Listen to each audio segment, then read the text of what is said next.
Magandang hapon po. Ito ang hashtag The Leader I Want Senatorial Forum 2019. At ako po si Maria Ressa. We're here at Leong Hall in Ateneo de Manila University in Quezon City. Rappler and Ateneo School of Social Sciences brings you today's forum. With us, our partners in PH Vote, Lente and NAMFRAL. Also our partner in this event, Green Thumb. We're live on the Facebook page of Ateneo de Manila University and on the airwaves of Radyo Katipunan. We're also live on Rappler.com and all our Facebook pages. Before we start talking to our candidates, let's hear from the Dean of the Ateneo School of Social Sciences, Dean Fernando Aldaba. Dean Nandi, please take it away.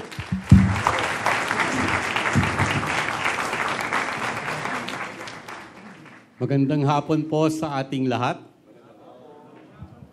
I would like to welcome all of you to the Ateneo de Manila University and the School of Social Sciences. We are honored to be co-sponsoring this very important senatorial forum. Special acknowledgement, of course, to our senators-to-be who are brave enough to face this crowd.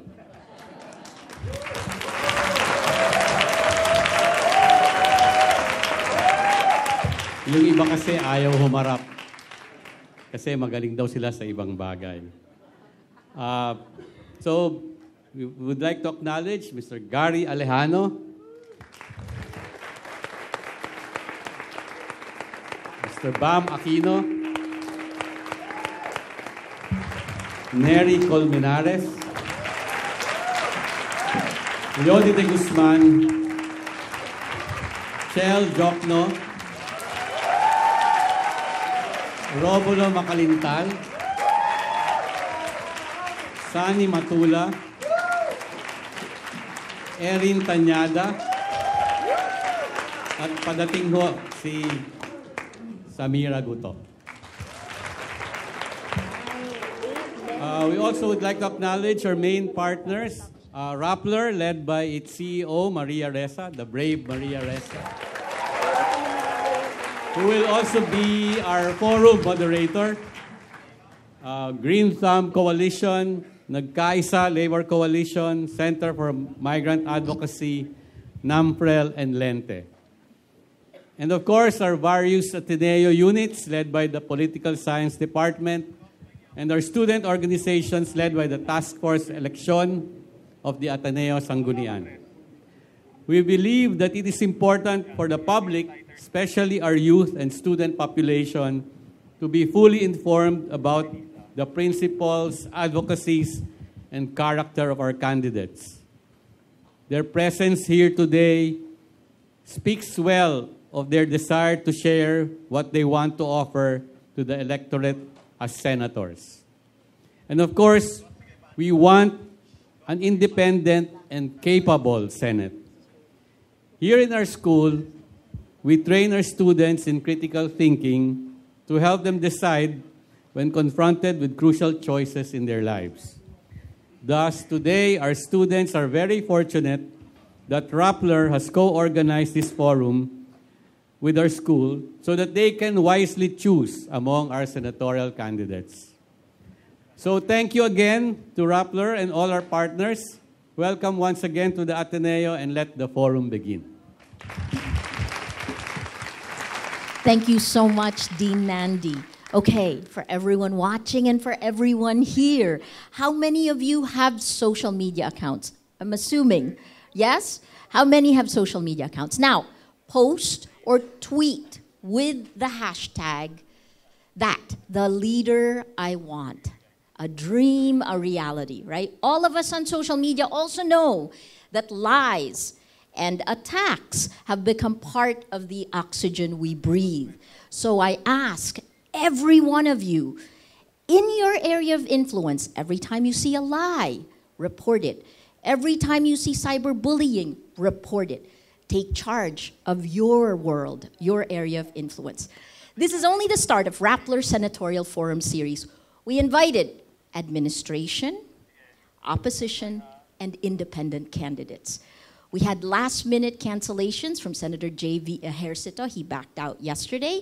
And former DILG Secretary Rafi Alunan, he backed out last week.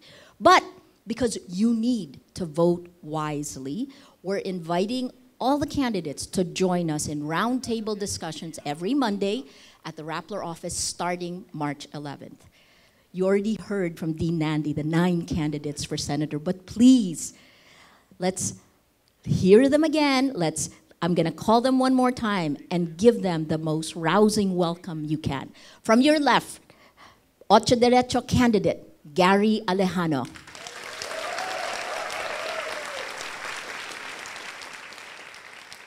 Otso Diretso candidate, Bam Aquino. Makabayan candidate, Neri Colmenares. Labor Win candidate, Leody de Guzman. Otso Diretso candidate, Chel Diokno. Otso Diretso candidate, Romy Macalintal. Labor Win candidate, Sonny Matula. Otso Diretso candidate, Erin Tañada.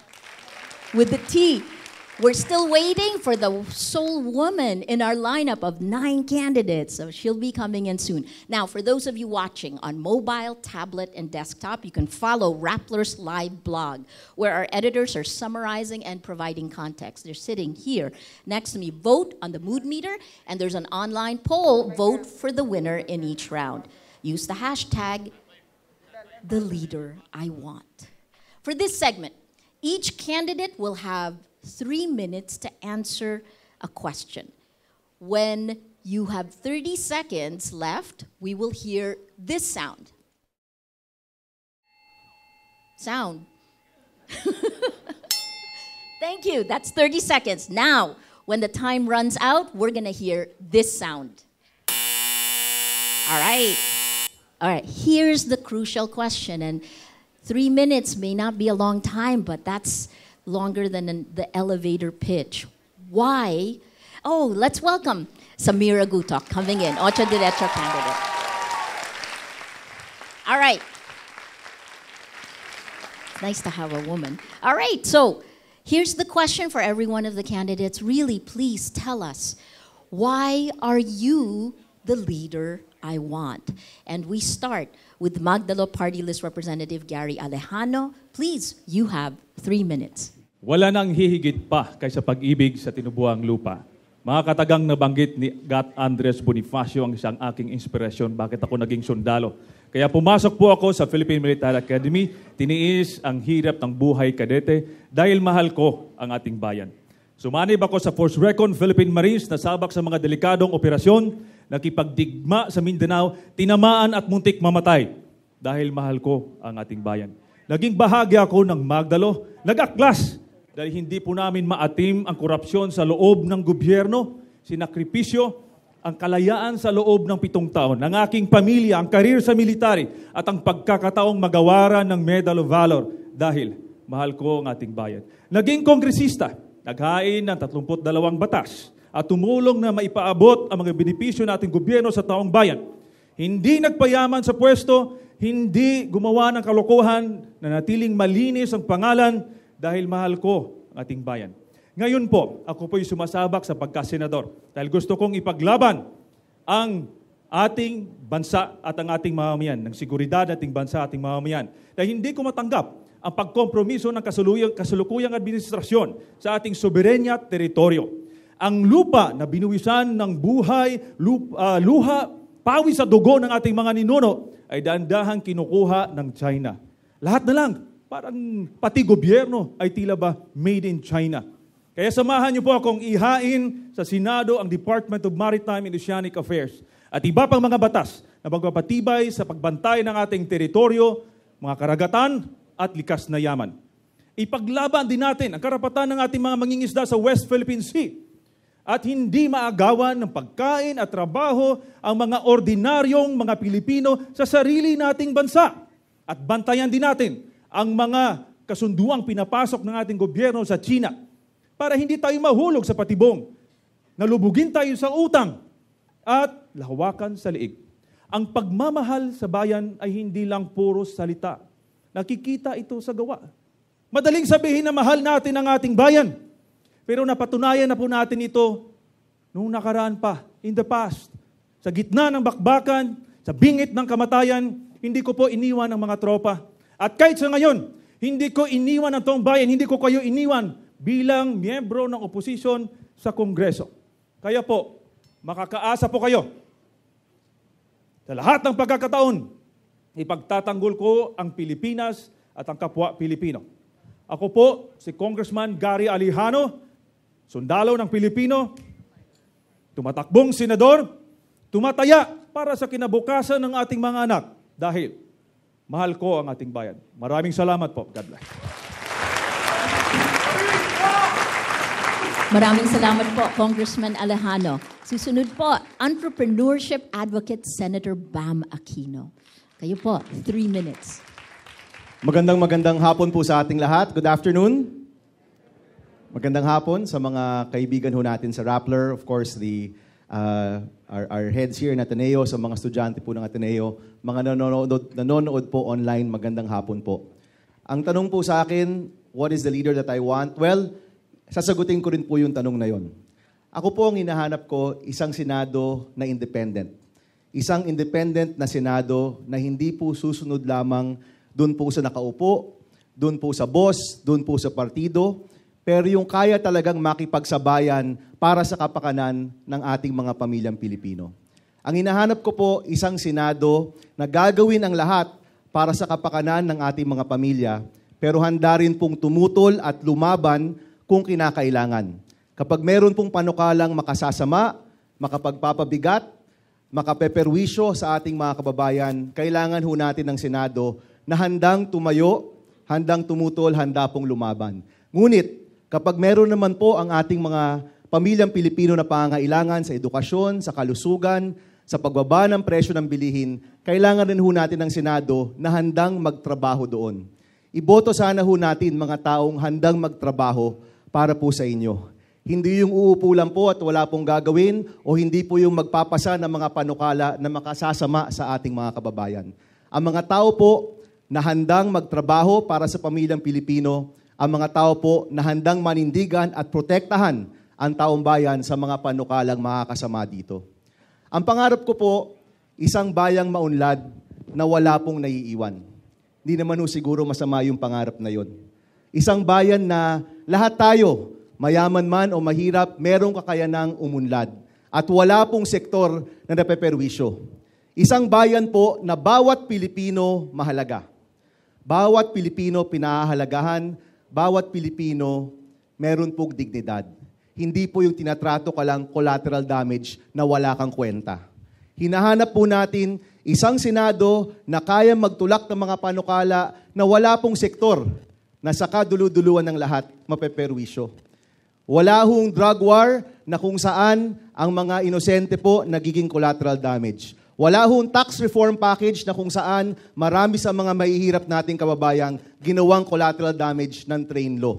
Ang hinahanap po natin isang Senadong magtatrabaho para po sa pamilyang Pilipino. Magiging sandigan, magiging kakampi, magiging tagaprotekta ng taong bayan doon po sa Senado. Yun po yung hinahanap ko po.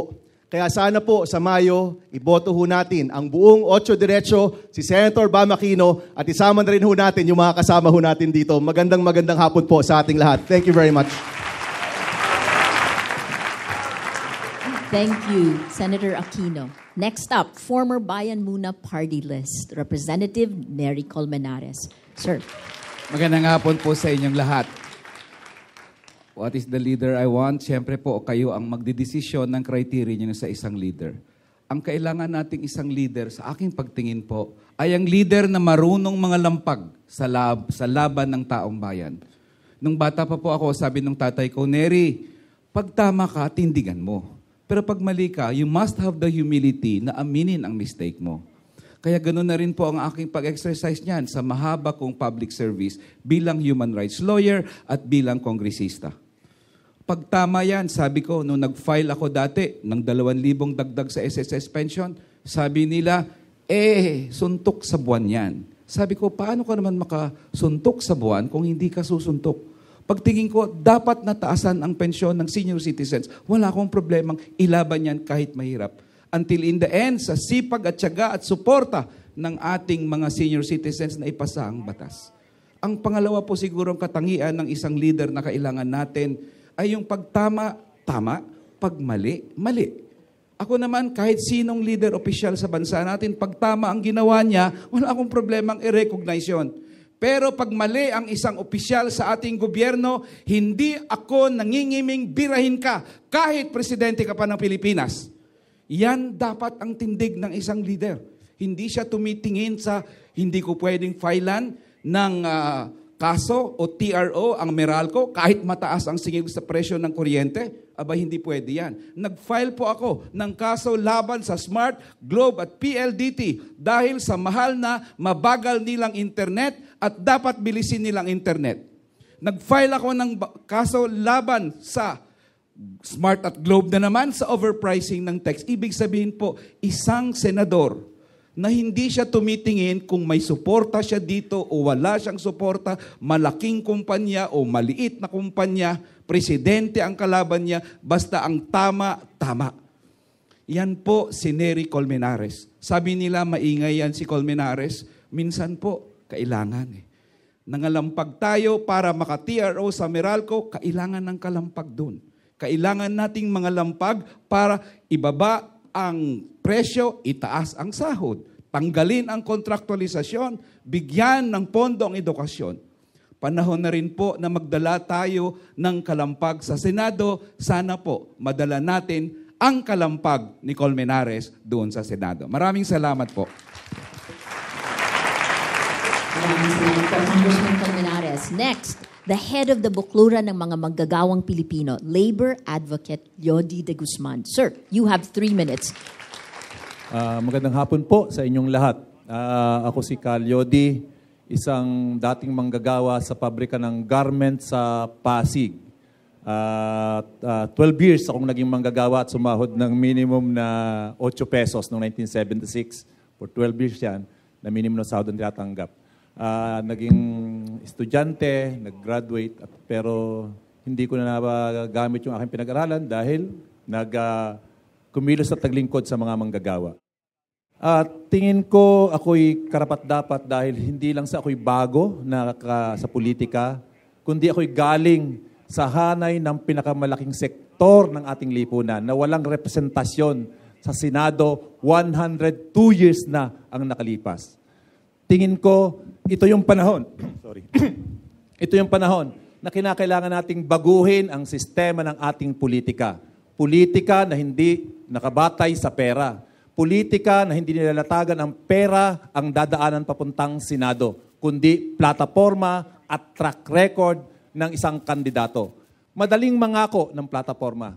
Dahil kung plataforma at plataforma lang ang pag-uusapan, napakaganda na ng plataformang sinabi ng lahat ng politikong tumayo sa ating harapan sa nakalipas na napakaraming eleksyon. Sana kung plataforma lang ang magpapaunlad sa ating bayan, sana'y maunlad na ang ating bayan. Pero ang problema, nasa karakter. Kinakailangan langkapan ng klase ng pagkatao ng isang politiko nagpapahayag ng plataforma. Dahil pag ang taong nagpapahayag ng magandang plataforma ay hindi naman galing sa hanay ng mga mahihirap, hindi galing sa hanay ng maralita, galing sa mga elitista, galing sa trapo, galing sa dinastiya, panloloko lang ang panahon ng eleksyon para pagkakitaan ang ating bayan. Kaya mga kasama, ako'y nananawagan sa inyo na samahan nyo ako, samahan nyo kami ng Labor Win para baguhin natin ang sistema ng ating politika, isang politika na nakabatay sa track record ng kandidato, politika na kumakatawan sa mayorya ng ating mamayan at hindi ng iilan. Maraming salamat at mabuhay po kayo. Maraming salamat po, Mr. de Guzman.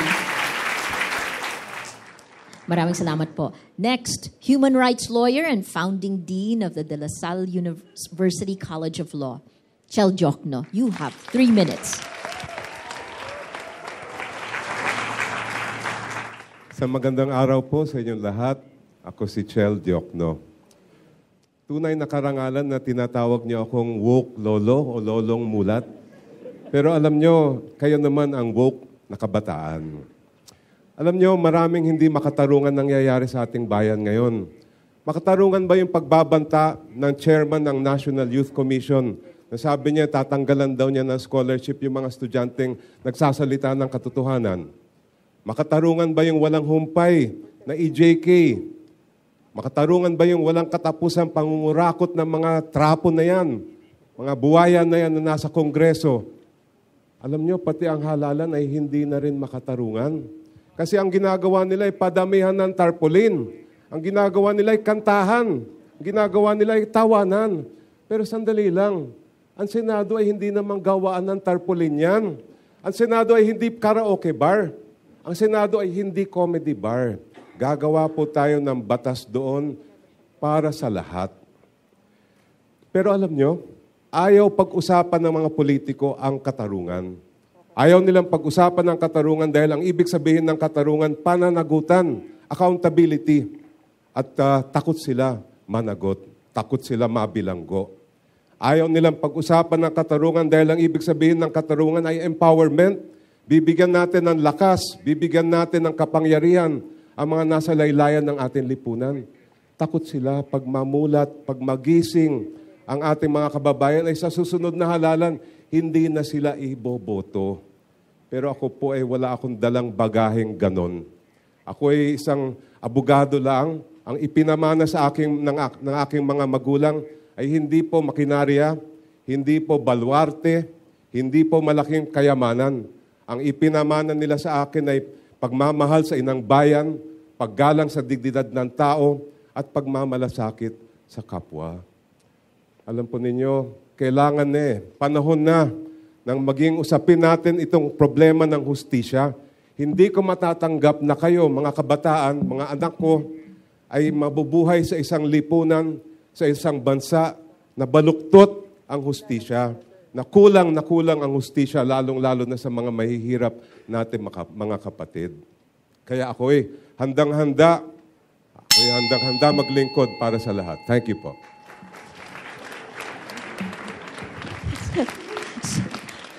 That was very loud bell. Thank you, Attorney Diokno.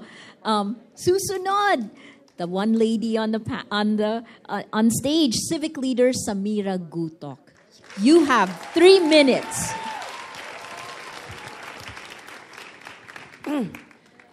I wanted to apologize first. As a mother, sometimes po nakakalimutan ko po yung oras. I am Samira Ali Gutoc from Marawi City.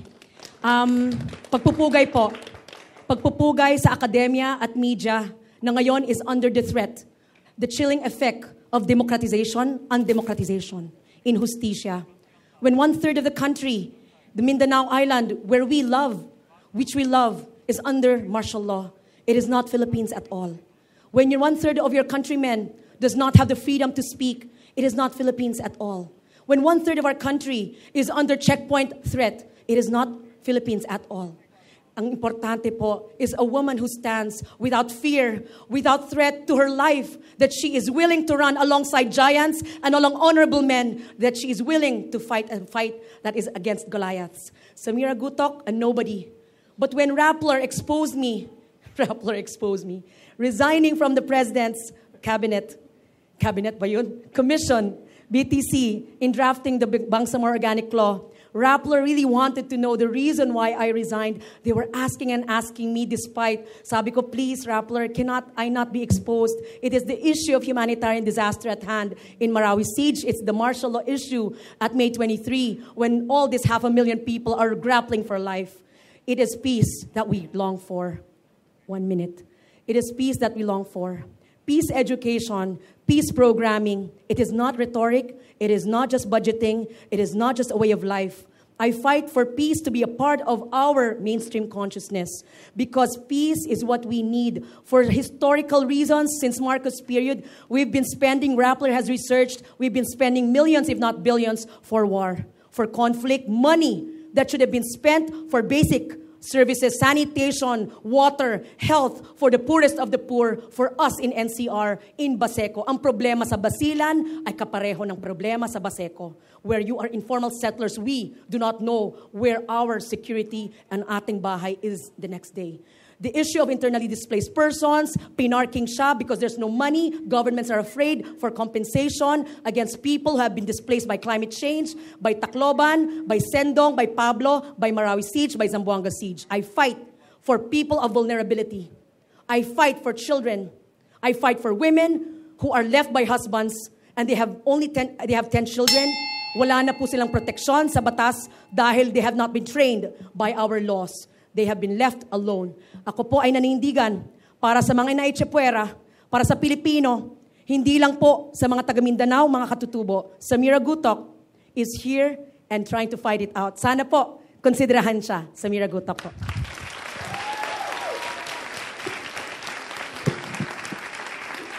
Thank you, Ms. Gutoc.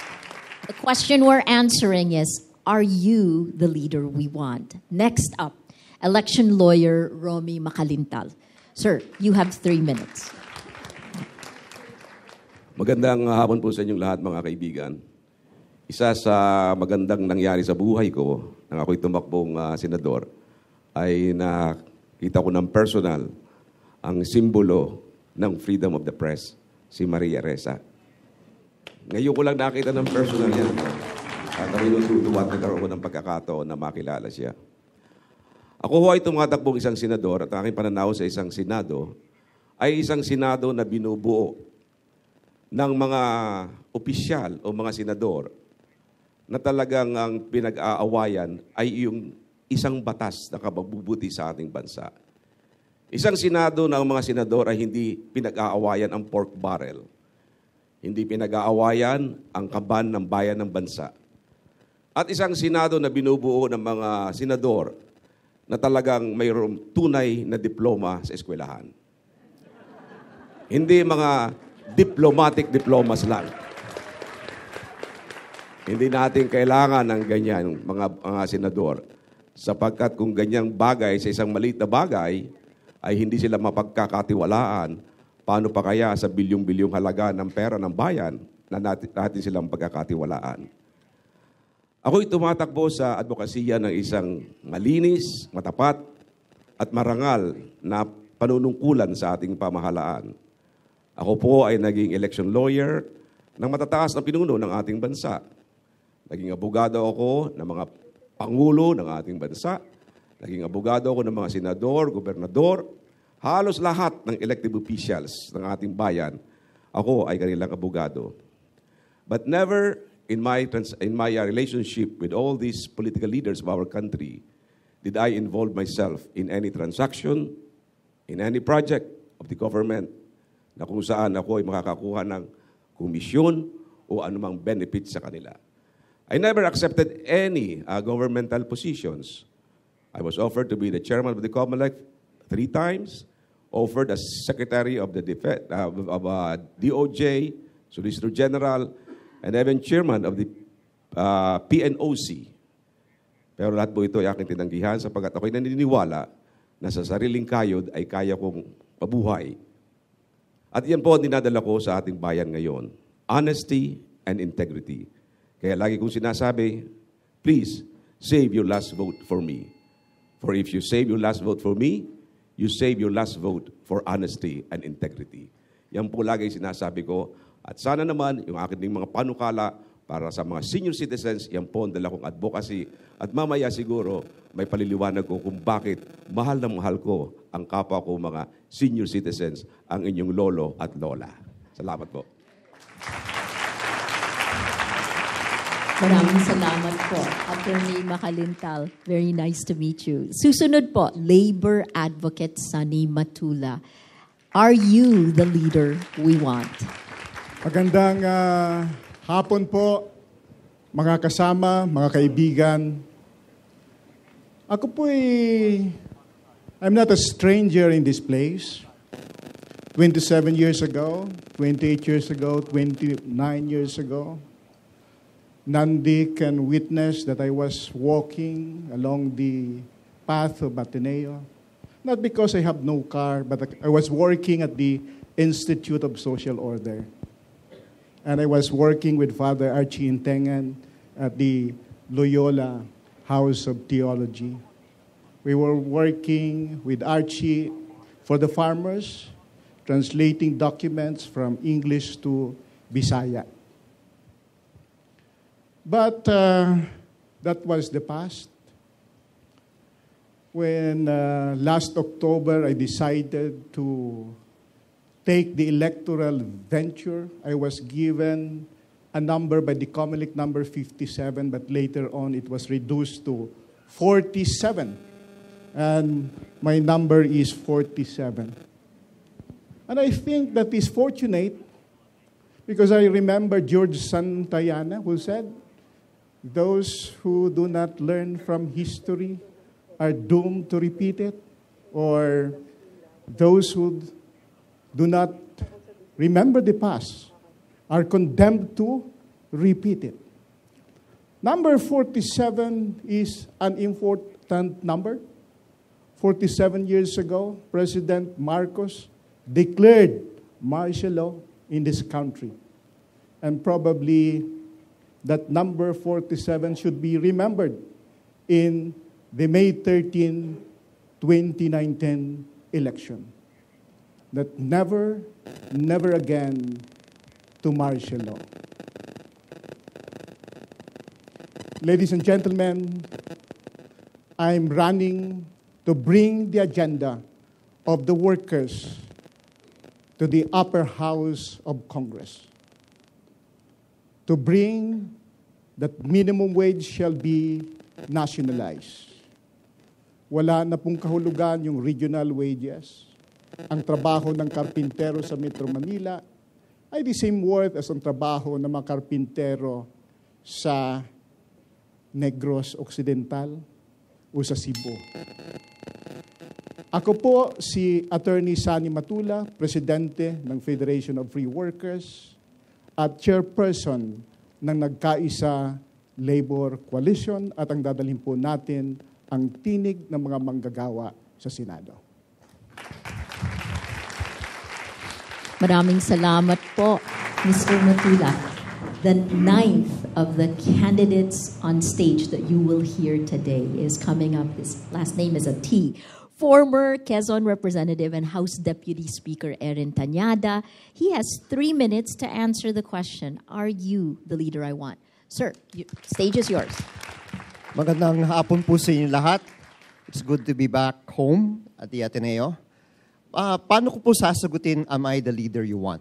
Unang-una, tanungin po natin, ano ba ang Senado na gusto po natin? Isang Senado na hindi takot, isang Senado na makabayan, isang Senado na hindi takot aminin kung siya po ay nagkamali. Isang Senado na walang tinatago po sa ating taong bayan. Dahil ang pagtingin po sa Senado kuminsan, old boys club. Yan po ang dapat po nating basagin. Ako po, hindi ko po tinatago na ako po ay kumuha ng bar ng 3 beses para pumasa. Hindi kailangan po sa isang Senado na hindi aaminin kung siya po ay nag-graduate sa Princeton. Kung tinatago po niya yan, ano pa ang pwede niyang itago sa taong bayan? Yun ang kailangan po nating isipin. Pangalawa po, importante na kailangan po natin malaman, katulad po ng sinabi ng lolo ko, ang Senado dapat ay nagbibigay solusyon sa ating mga problema. 3 N po, yung napapabayaan, yung nalilimutan, at yung nakakaligtaan. Ito po yung mga nasalaylayan po ng ating republika. Yung Senado po na nagbibigay ng solusyon dyan, dapat bigyan solusyon yung mga hinaing po ng ating mga magsasaka. Isipin po natin, sila po yung nagpapakain po sa atin. Pero sila po yung pinakamaliit na kinikita sa ating lipunan. Yung coconut farmers po, alam naman po natin, sila po ay lumakbay mula Mindanao papuntang Manila para magamit po yung Coco Levy Fund. Ano nangyari po? Vinito po ng ating Pangulo. Muli, naghihikahos po ang ating mga coconut farmers. Ang kinikita po nila sa isang araw o isang buwan ay less than 2,000 pesos per month. Yan po yung kalagayan po ng ating mga magsasaka. At yan po yung kailangan po natin harapin dahil tayo po ay humaharap po sa rice tarification. Meron pa po tayong importation ng iba't ibang mga produkto. Yan po yung kailangan po natin bigyan ng solusyon. Problema po ng ating mga manggagawa. Nandyan po yung usapin tungkol sa minimum wage. Nandyan po yung usapin tungkol sa security of tenure. Yan po yung mga kailangan pag-usapan.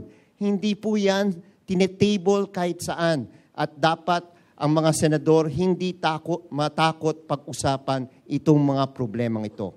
Ako po'y naging isang student leader, naging human rights lawyer, naging mambabatas. Hindi po naging takot na ipaglaban ang mga advokasya po, katulad po ng freedom of information. Kaya ito'y kailangan ipaglaban po natin, maging isa po tayo sa isang senador. Maraming salamat po, Erin Tañada. Susunod na ang question and answer portion. Use #TheLeaderIWant when posting your reactions and comments on social media. We're also being carried on DZRH Manila plus 17 DZRH satellite stations, DZRH News Television, over more than 800 cable operators like Sky Cable 129, Signal TV 18, GSAT, Satellite, many more. DZRH Facebook also just joined, DZRH Manila, DZRH News Television. Also, don't forget their YouTube channel, along with Ateneo itself, the Gaidon, and also all of the other platforms of Rappler. We're going to take a short 3-minute break. There are 9 candidates in front of you. They've just given us what they stand for, what they believe in, why they are the leader we want. We'll be back. 3 minutes. See you soon.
Even if the military pounds buildings with airstrikes, the enemies can move around from one building to another through these. Sir, just a follow-up on your citizenship. We understand that you are not a U.S. citizen now, but at any point... No, I am not. I am a Filipino. I have always been a Filipino. And I have never been a U.S. citizen. I continue to be a Filipino, so that's the end of the story. Foreign Secretary Perfecto Yasay lies to the CA about his American citizenship. This is the small road leading to Chameleon, which is a center for sexually abused girls. Sinabihan kami ng akon angkol na pumasok ako sa bahay. Calida also defends Duterte's decision to allow the burial of the late dictator Ferdinand Marcos at the Hero Cemetery. Former Environment Secretary Gina Lopez is also rejected by the CA. Justice Secretary Vitaliano Aguirre represents high-profile convicts against De Lima. The House works on 2 of Duterte's controversial pet bills, the reimposition of the death penalty and the lowering of the minimum age of criminal responsibility. Ex-Davao Death Squad members spill the beans on Duterte. The extrajudicial killings and human rights violations night after night. and thousands die in police operations nationwide. Demokrasya natin nakabase sa integrity ng institutions. Catcalling, whistling is actually sexual harassment. So it seems as if you violated your own ordinance.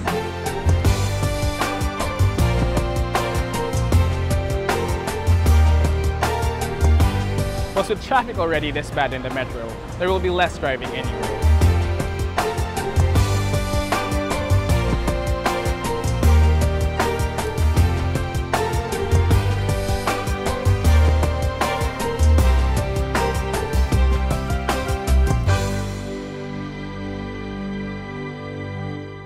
Oh, it's 2019 na.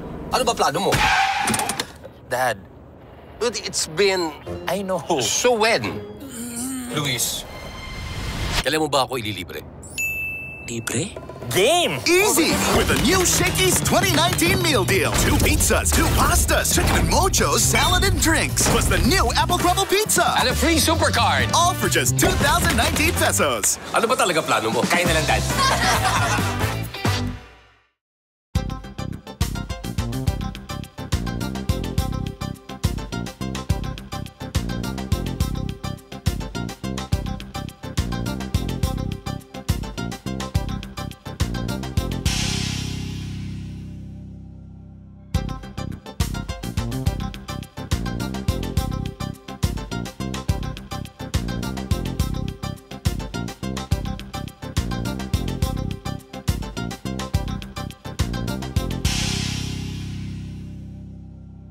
And we're back. We're live here in Ateneo. You're watching the Leader I Want senatorial debates. Let's move on to our question and answer portion.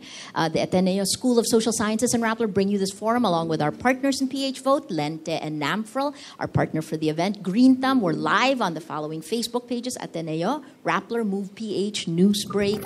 DZRH is with us also. For those watching on mobile, tablet, and desktop, follow Rappler's live blog where our editors, they're right here, summarize, and they're providing you context of what our candidates are saying behind the scenes. Vote on the mood meter and on our online poll. Vote for the winner in each round. Use the hashtag, the leader I want. Okay, for this Q&A, each of our 9 candidates, each of the candidate has 2 minutes to answer the question on the screen. We will do a follow-up question, and then each candidate has another 2 minutes to answer. Again, when you have 30 seconds left, you'll hear this bell.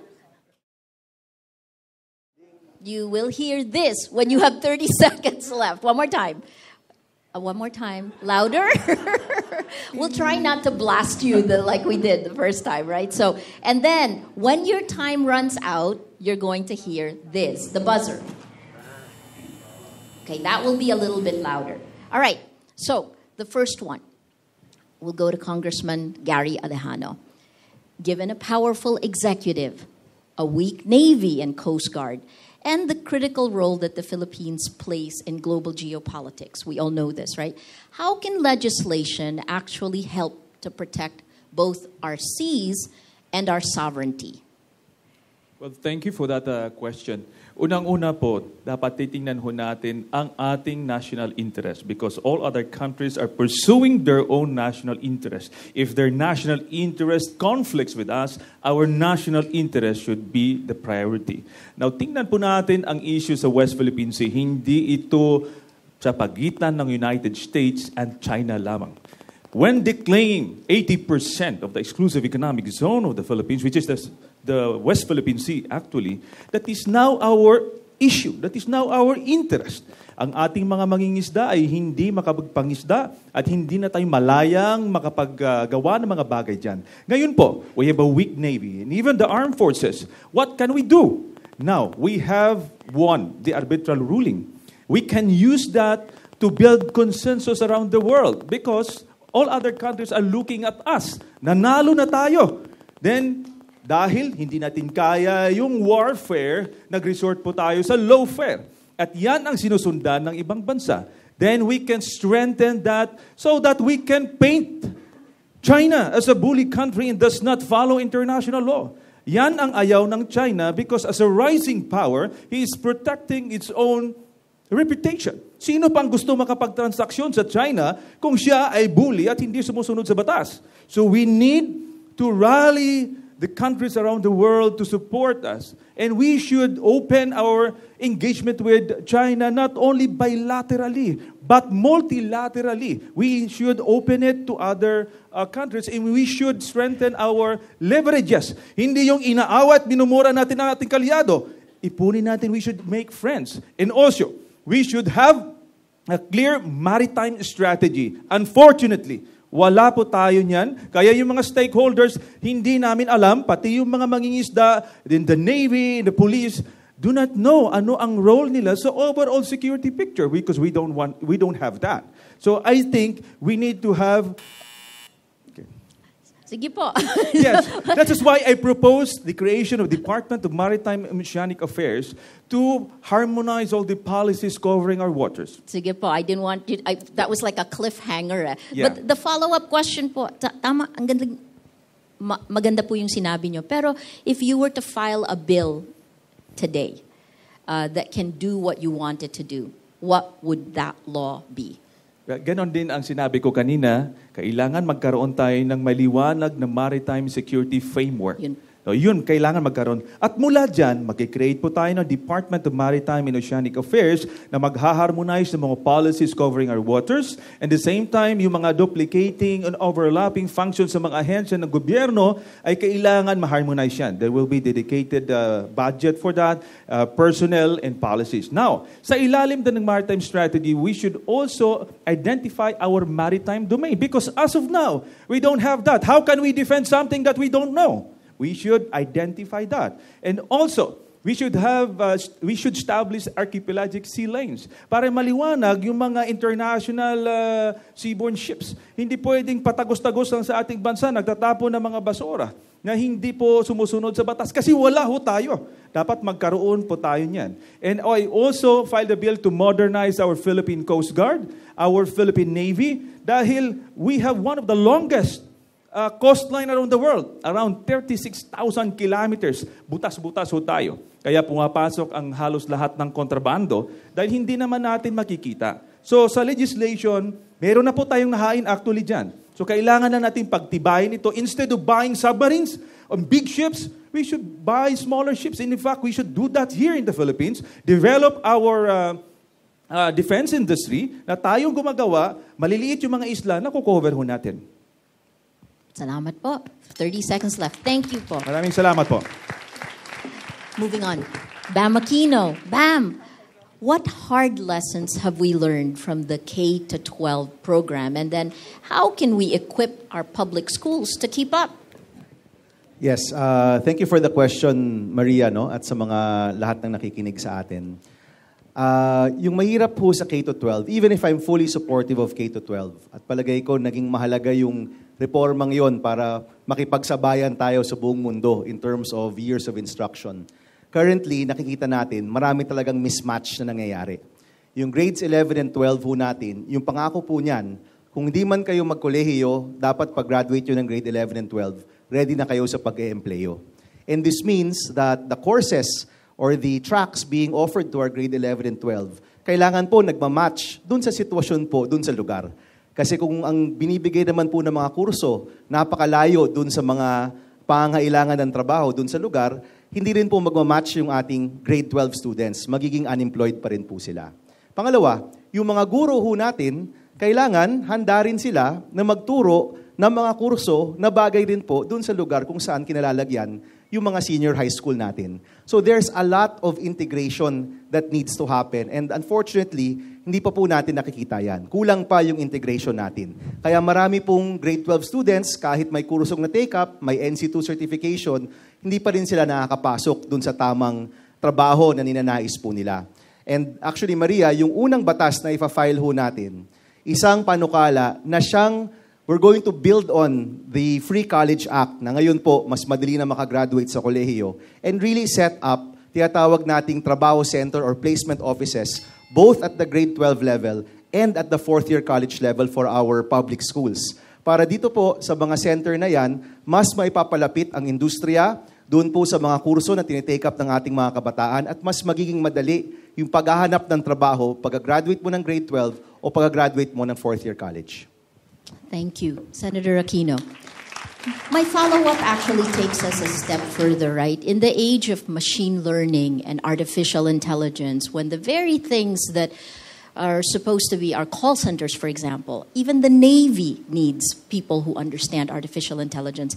How do we bridge this gap from where we are talking about K-12 and artificial intelligence? Yes, actually, hindi lang K-12, no? We're talking about the gaps from grade 12 to the workforce, the gaps from our colleges to the workforce. Ang tinatawag ko dyan yung jobs mismatch. And that's why our underemployment is hitting almost 20%, no?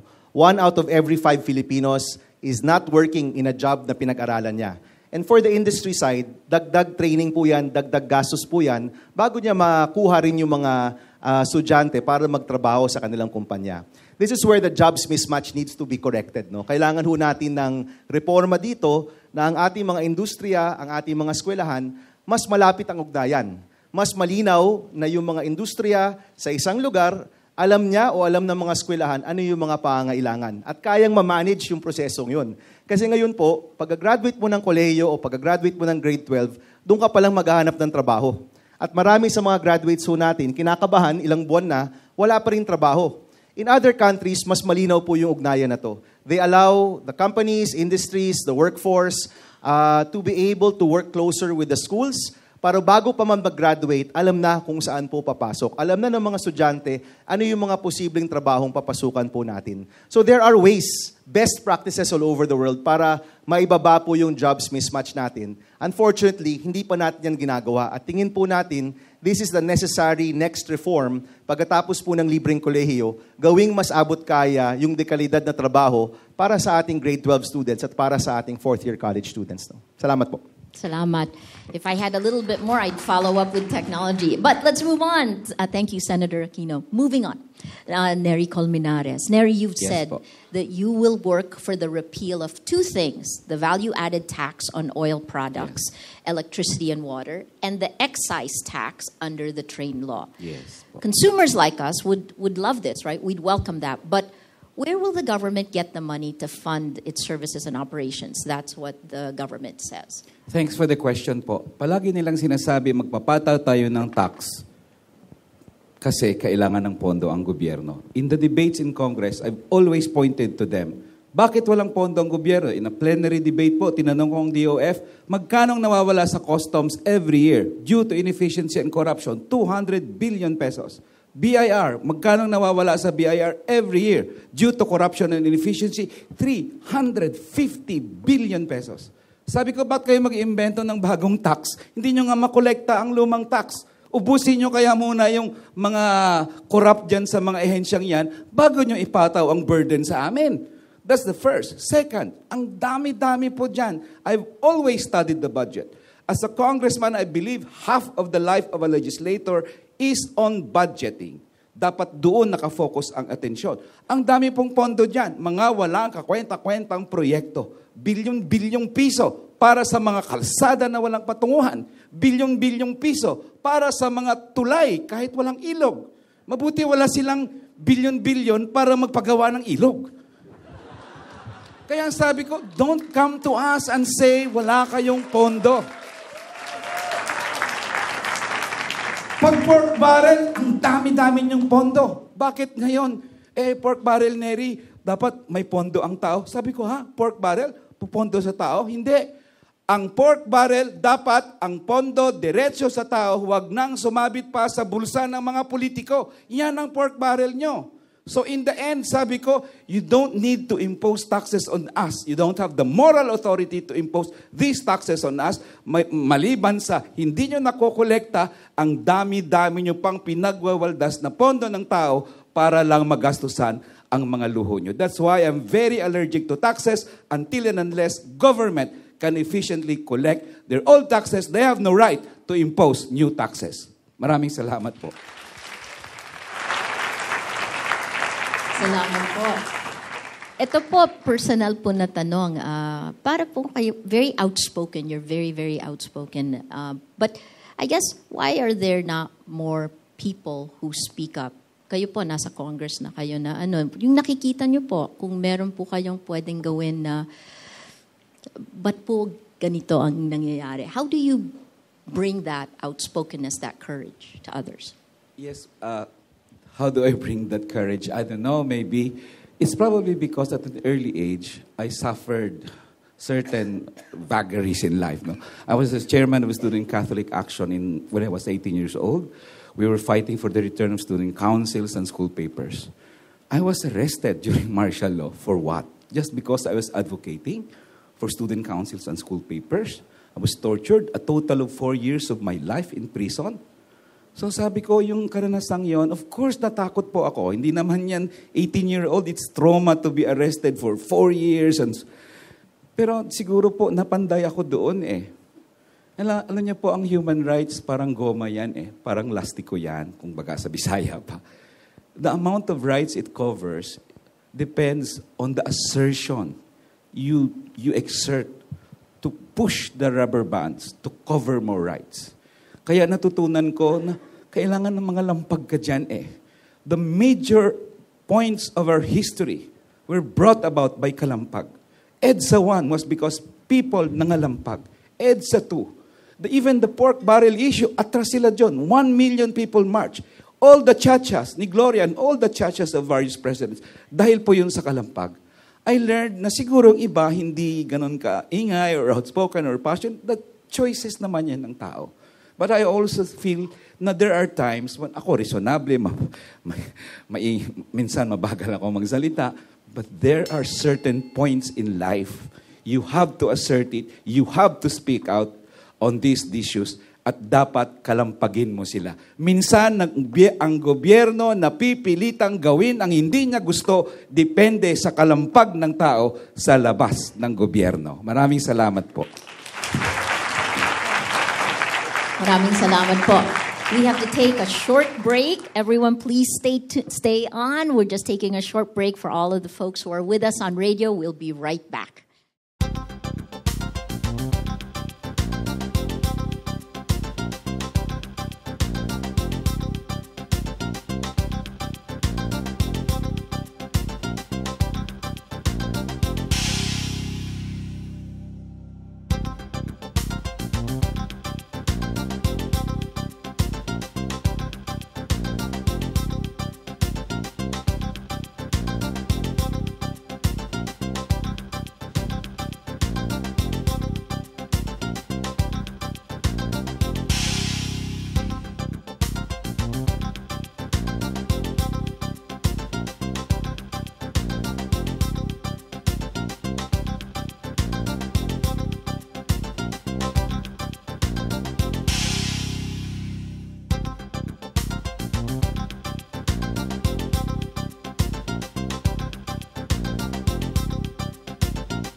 Even if the military pounds buildings with airstrikes, the enemies can move around from one building to another through these. Sir, just a follow-up on your citizenship.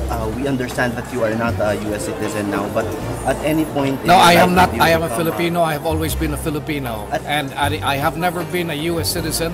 I continue to be a Filipino, so that's the end of the story. Foreign Secretary Perfecto Yasay lies to the CA about his American citizenship.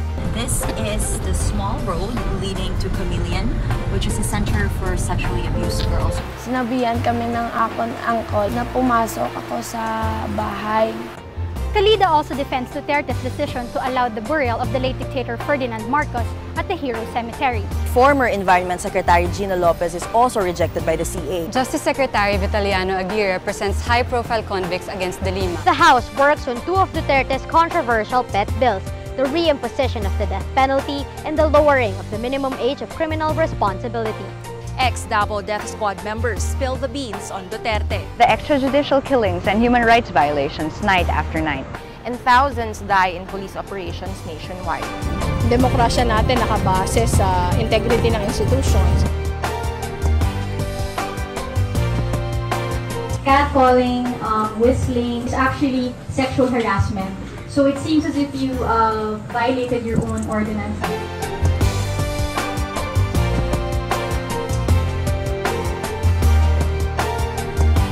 Plus, with traffic already this bad in the metro, there will be less driving anyway.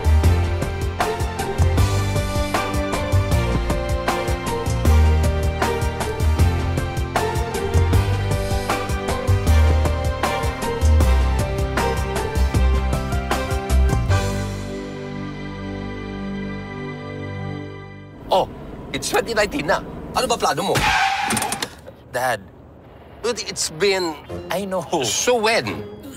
Luis, kailan mo ba ako ililibre? Libre? Game! Easy! With the new Shakey's 2019 meal deal. 2 pizzas, 2 pastas, chicken and mochos, salad and drinks. Plus the new apple crumble pizza. And a free super card. All for just 2,019 pesos. Ano ba talaga plano mo? Kain na lang, Dad.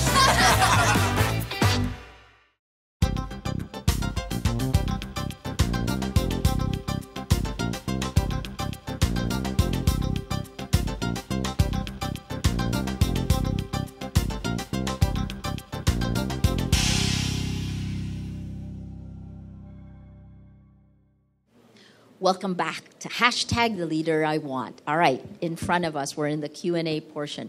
We're at labor rights advocate Leody de Guzman. Leody, how would you convince employers to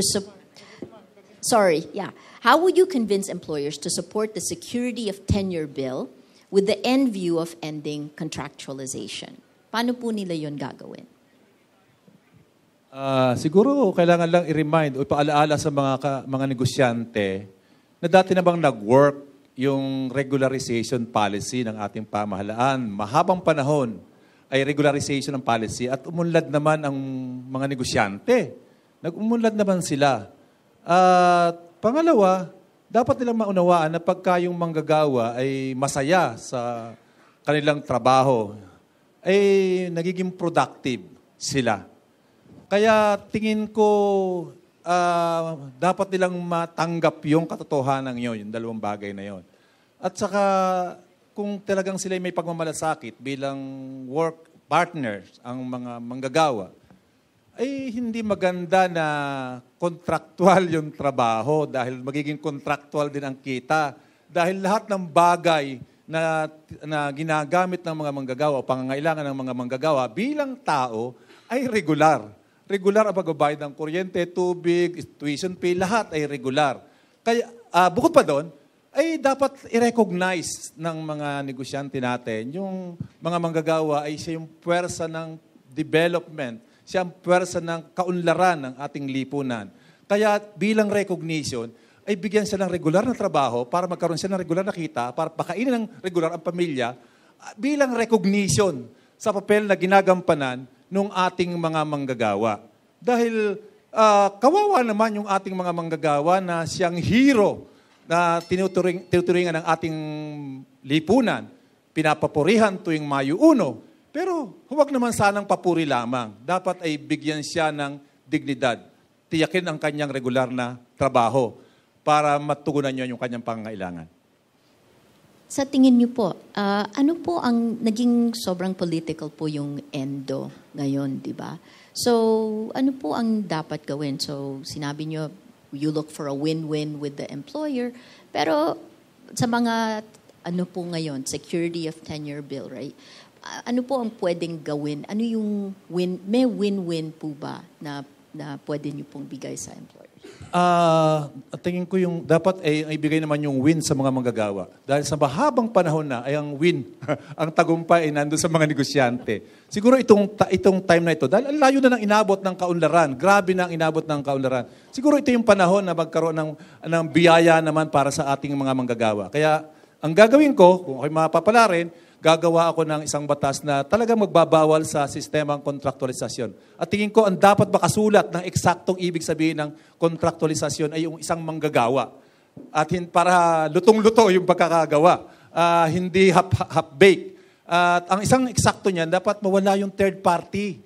Dapat wala yung middleman na kumukotong din sa amin. Dapat mawala yan. Dahil sa mahabang panahon naman, wala naman yung middleman, wala naman yung manpower agency. At nagkaroon naman ng magandang relasyon yung management at mga manggagawa at naging maganda naman ang takbo ng kanilang negosyo. Yun lamang po. Salamat po. Thank you, Leody de Guzman. We move on to Chel Diokno. You've been offering your services pro bono in a number of human rights cases, flag chairman, but to many Filipinos facing charges or those who want to file cases, the only way to be represented in court is the public attorney's office. So how do you propose to strengthen this office that's become wildly political in many ways and improve its personnel and services? There are some inherent conflicts of interest in the present public attorney's office. They represent both the complainants and the respondents. That should change. That is provided in the charter, but I don't understand the rationale for that. What happens is that when people come to them for assistance, poor people, they help them file the complaint. But when the case reaches the court, the public attorneys say, oh, sorry, we cannot handle that case kasi kami ang tumulong sa kanila nung nagsampa sila ng kaso. So ang nagiging epekto ay nawawalan ng representasyon ang mga mahihirap. Kailangan magbago yan. The real intention of the public attorney's office has always been to be a public defender para makatulong sa mga mahihirap sa mga kasong kriminal. Kailangan hindi mawawala yung tungkulin na yan. The public attorney's office as well has to have a more professional approach in terms of their gathering of evidence. Because, for example, in the case of the Dembaxia, they have not allowed other experts, forensic pathologists and others, to examine the evidence. And I think it's about time that they accept the fact that when we talk about evidence, that can cut across everybody. All experts should be allowed access to that evidence so that we really know what is true and what is not. Thank you. Thank you. We've been talking a lot about the law and justice in our country. That's the basis of your platform. But in terms of different administrations, everyone in power has at some point bent the law against political enemies. How do you prevent that, and how do you prevent, medyo personal, this one, how do you prevent the lines being pushed so far that the law can be broken by people in power? We need a justice system that is independent. We need a justice system that can stand up to political pressure. How do we do that? Number one, we have to change the way we appoint our judges. Sobrang utang na loob nila sa Pangulo. Kaya pag may pumapasok sa kanilang kaso, yung mga backer nila ang involved o mismo ang Malacanang, wala na silang magawa. Pangalawa, dapat tigilin na ni Pangulo at ng pamahalaan yung paggagamit ng listahan. They have weaponized lists. If you recall, very early in this administration, the President came out with a narco list that included the name of a dead judge. But imagine the impact of that on the living judges. Ang naisip ng mga judge, kung yung patay nga na judge ay nailagay doon yung pangalan, paano pa kaya kami? In that single stroke, that destroyed the independence of the judiciary. Followed by the attack on the Chief Justice, the removal of Chief Justice Sereno, that laid the last nail on the coffin of judicial independence. We cannot have any kind of real democracy without an independent judiciary. Kailangan na kailangan natin yan kasi kung tutuusin, they are the last bastion and the last protection we have to any kind of authoritarian government. The attack, for example, the use of guns in the war on drugs, sa akin, hindi lang ang mahihirap ang natatamaan yan. Mismo yung ating sistemang legal ang inaatake niyan. By using justice from the barrels of guns, they are actually devaluing justice from our courts. And when that happens, when we lose all meaning in terms of our legal system, only an authoritarian government will be capable of maintaining order. We have to stand up to that. We cannot allow that to happen. Thank you. Thank you, Chel. Moving on to Samira Gutoc. If elected, what laws will you propose to encourage the women and youth to actively participate in the rebuilding of the Bangsamoro region? Magandang hapon po, Maria. First is we have a pending plebiscite that has already passed the BOL in terms of the votes that said yes to a BOL, Bangsamoro Organic Law. So magkakaroon ng BTA at pinirmahan ni Presidente yung 80 membership ng BTA. Isa pong panawagan ko is give justice to the indigenous peoples in the BTA. Dapat po hindi majority Bangsamoro Muslims. Dapat po iba't ibang klaseng mga Bangsamoro and people who live in Bangsamoro should be represented, including young people, young women at that, at I advocate for young Muslim women to be part of a BTA, hindi lang po lalaki, hindi lang po matatanda at MNLF, kundi mga kabataang kababaihan. We believe in their capacity and their talent. They shouldn't be excluded. I want a BTA that's empowered and can speak up and speak and be a critical mass and critical member of a Bangsamoro transition because they will make administrative codes. Importante po ang BTA towards a formal government in 2022 when you elect a future parliament. You need young people to already accept that they can be part of governing, they can be part of deciding, they can be part of crafting administrative codes where a youth commission will be installed. They should be able to be part of political parties. Young people have a right to be heard. Decision-making is not just by the elders. Young people, women at that, indigenous peoples na mga lumad should feel that even if they're not lawyers, even if they're not legally with professions, dapat po kasama sila sa decision-making ng Bangsamoro. We want legislation to be incorporated to have lumads participant in the peace process. We want young women to be part and our women at that. Thank you. Thank you, Samira. When you hear that first bell, you have 30 seconds after 30 that. seconds. Yeah. So in this follow-up is actually, I mean, you've talked about Marawi and how the rebuilding isn't really moving, and how that impacts not just our new Bangsamoro, but also radicalization. So ISIS, linked Islamic State fighters in the Philippines, took over Marawi for 5 months. What are you seeing? How can we prevent further radicalization, both in the physical world, where martial law is trying to prevent it, but we keep extending it, and in the virtual world, where online recruitment still continues? Short-sighted, ma'am, ang problem solving on airstrikes alone. You cannot use a military solution alone. It's been traditional. It's been erratic. It was unproductive since the 1970s fighting the Abu Sayyaf War. Having studied the Abu Sayyaf for Oxford Center for Islamic Studies, alam ko na kailangan ng pondo for rehabilitation, for education. Education is very much a priority. Dapat hindi pa nagagawa. Can you imagine, ma'am, 2 billion na ginastos natin sa Marawi War? 2 billion could have been 1,000 school buildings or 1,000 libraries. For children to learn that democratization is valuable as a value. Hindi po ekstremismo. Importante po, hindi short-sighted ang solution, problem solving. It has to be long-sighted, kasama kami. Parte kami sa Pilipinas. Hindi po kami Bangsamoro Muslim alone. We're also Filipino with a nationality and a flag to be proud of. Hindi siya nangyayari ngayon. Some people feel excluded. They don't feel that they're Filipino. My elder grandfather said, Sarwang Ataw, they and I am I. We are not part of this nation. We have got to overcome borders. We have got to overcome, and that's why I'm siguro inspired to run. Importante din, ma'am, Marawi rehabilitation should respect United Nations guiding principles. On internal displacement, it recognizes the right of return. It recognizes the rights of internally displaced persons to craft their future. People-centered rehabilitation, not just for Marawi, but for Sulu, for Basilan, the ravages of war affected, Cotabato blasts, Holo blasts, at Tacloban din po with refugees from the climate change phenomenon. They also deserve to return back, design their home, brick by brick, nail by nail, from their own decision-making. Problema po, government is controlling, government is governing, hindi po collective, participative. We are always repeating the same mistakes of the past. We don't involve people, and they don't feel they're part of rehabilitation. Thank you. Salamat, Samira. Moving on to Attorney Romy Macalintal. You're the election lawyer of Vice President Leni Robredo. Are present election laws adequate in preventing cheating and fraud? And if they're not, what changes do you propose to strengthen election law? Salamat, Idol. Ganda po ng boses niyo. Alam niyo, ang aking proposal, dapat siguro malaman ng taong bayan ang kahalagahan ng pagboto. Dapat alam natin, bata pa lang tayo, alam na natin, ano ba ang importansya ng pagboto? The right of suffrage is enshrined in our Constitution. But how many of us exercise it wisely?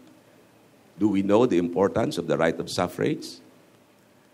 Kaya I always propose that the right of suffrage subject must be included in the curriculum in high school. Kaya sa high school pala na pag-aaralan na ng mga kabataan ang kahalagahan ng pagboto. Hindi yung boto lang kayo ng boto. Nakita lang yung magandang lalaki, iboboto nyo na. Kami naman sa Otso Diretso, magandang lalaki at marunong pa. So, sino bang pipiliin ninyo? Yung magandang lalaki lang o yung magandang lalaki na marunong pa? Diba? You know, the right of suffrage is very, very important to be understood by our youth. When we vote, we don't only vote for ourselves. Akala ninyo, pagboto ninyo, para sa akin lang ito. No.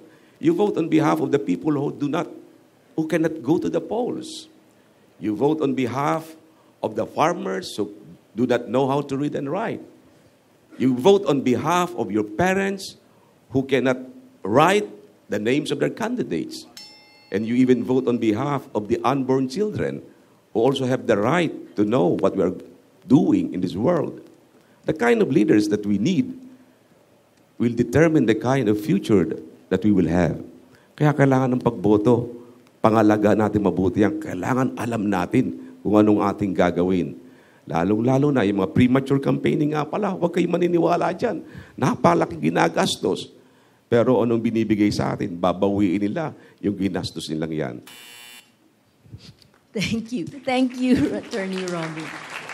But I'll follow up, sir, in this one, right? I mean, from 1986 until today. In 86, it was guns, goons, and gold, right? And today, it's now just changing a zero. What legislation do you think would address these constant problems of cheating, the backroom negotiations that make Filipinos distrust the counting or the process? You know, I think there's nothing wrong with our laws. Wala akong problema ang ating batas eh. Ang problema rito, yung mga natatalo, ayaw na nang tumanggap ng pagkatalo. Ngayon pa lang, yung kaso ni Vice President Leni Robredo, bakit nagpo-protesta? Hindi dahil sa may pandaraya, kundi dahil ayaw tumanggap ng pagkatalo. We have the best laws all over the world in terms of election. In this automated election, marami nagsasabi, maraming dayaan. But wala po naman napapatunayang pandaraya from 2010 up to 2016 elections. You know, hindi natin kailangan ng bagong batas. Ang kailangan natin mapatunayan sa taong bayan na talagang ang halalan ay maayos. You know, people are claiming, pwedeng madaya. Experts were saying, nadadaya yan. Pero may ebidensya ba ng pagdaraya? In every election, for every ballot you cast in the PICOS machine, there is a corresponding ballot image. Na kung may reklamo kayo sa result ng election, titingnan lang ninyo yung ballot image. If there were 50 million ballots cast, there are 50 million ballot images na titingnan dyan. Sinasabi kayang dayain, pero walang napatunayan. All these people who are claiming na nandadaya, lahat challenge ko na yan. Of the 50 million ballots cast in 2010 up to 2016 elections, just show me one ballot where the vote of A was counted by PICOS in favor of B. That's the best way to determine kung talagang may pandaraya yung mga makina. Until now, wala pa pong nakakapagpatunay na nagkakaroon ng dayaan sa bilangan. Pero meron bang pandaraya? Meron. Vote buying, terrorism, nandiyan ang badiyang yan. Pero hindi dahil sa makina, dahil sa tao. These are man-made irregularities, but not machine-made irregularities. Kaya sa atin, palakasin lamang natin ang pangangalaga sa ating mga balota. Thank you. Thank you, Attorney Romy Macalintal. Moving on, Sonny Matula. Professor Matuta. The government wants to modernize the transport sector by phasing out PUJs. While this will help cleaner air, it would also adversely affect the livelihood of more than 400,000 transport workers. How would you deal? with this situation? Malaking problema yan, lalo-lalo na ng mga manggagawa sa transportasyon. Noong isang araw, nasa Lipa ko at nakausap ko yung mga drivers at operator. At yun nga ang problema nila, paano na bigla na lamang ay huhulihin sila at ihinto yung kanilang operasyon. At maraming maapektuhan na buhay dyan. Yung ating proposal dyan, huwag biglain, dapat may transition period. Ang sabi ng mga driver na kakausap ko ay bigyan sila ng 3 hanggang 5 taon na transition period para maka-adjust sila sa pagbabago. Hindi naman sila opposed sa pagbabago, kinakailangan natin yung pagbabago. Subalit bigyan ang pagkakataon ng ating mga manggagawa, ang ating mga driver para maka-adjust sa sitwasyong ito. Sige po. So jeepneys po. Isa pa po yung problema ng this one is LTFRB now with technology coming in with Grab, the impact of this on transport. Ano po ang nakikita nyo na nangyayari na pwede pong what legislation can you put in place that would find the balance between new technology, the transition that you're talking about that would move us from where we are to where we need to be? Napaka-importante niya na Maria, no? Alam niyo, sa Singapore ay sila ang pinakahandang bansa para sa 4th Industrial Revolution. Pangalawa lang yung Germany. Ang pinag-usapan dito ay nag-create sila ng isang komisyon na tripartite ang representation. Yung manggagawa, yung employer at yung gobyerno.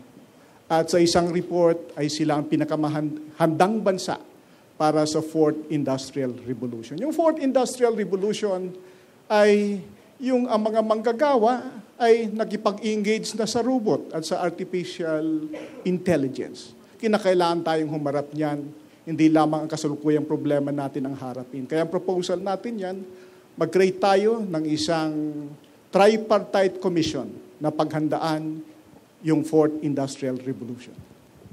Thank you po, Professor Matula. Thank you, Ma'am Reza. Moving on, Erin, Tañada, 27.7% of the Filipino workforce are in agriculture as of 2017.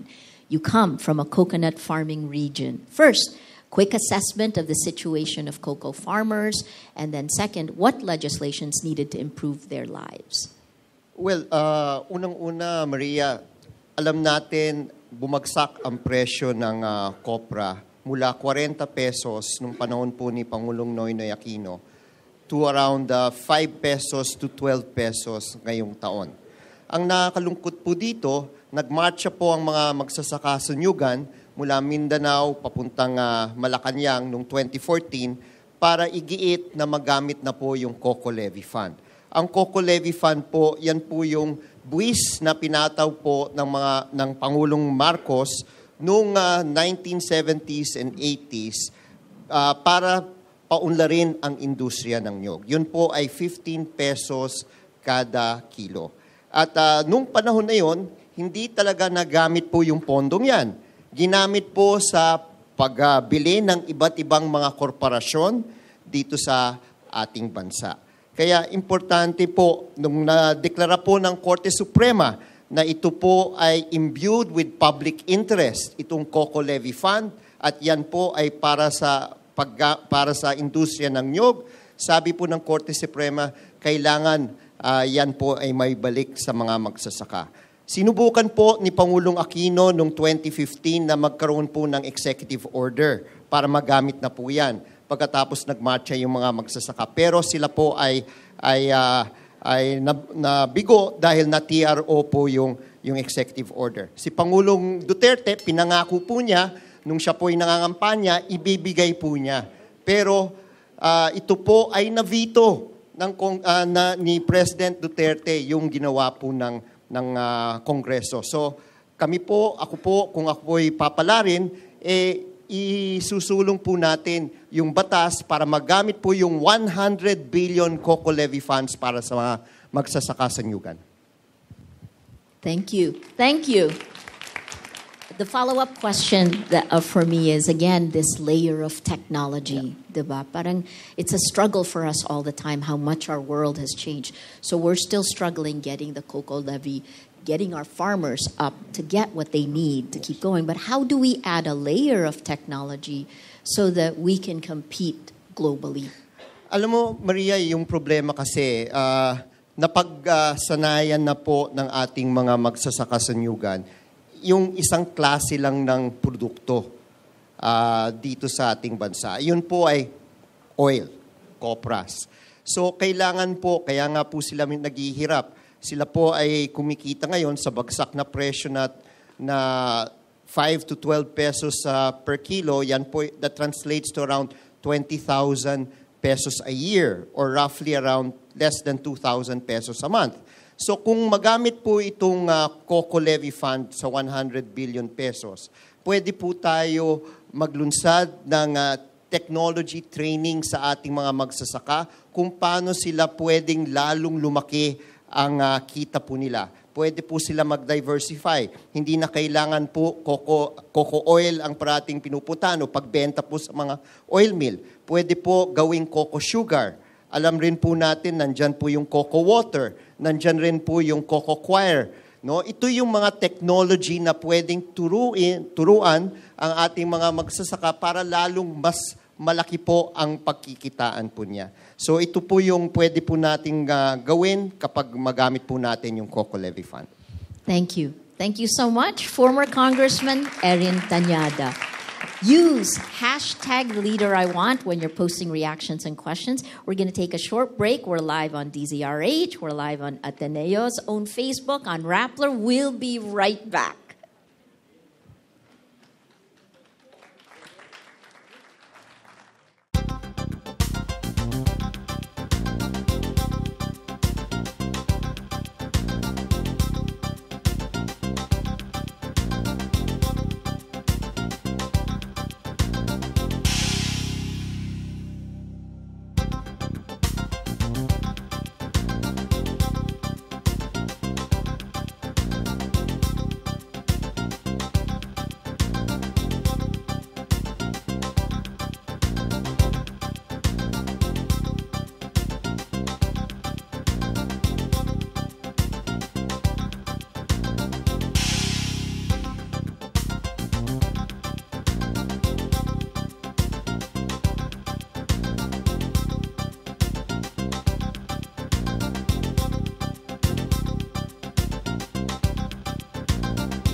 Even if the military pounds buildings with airstrikes, the enemies can move around from one building to another through these. Sir, just a follow-up on your citizenship.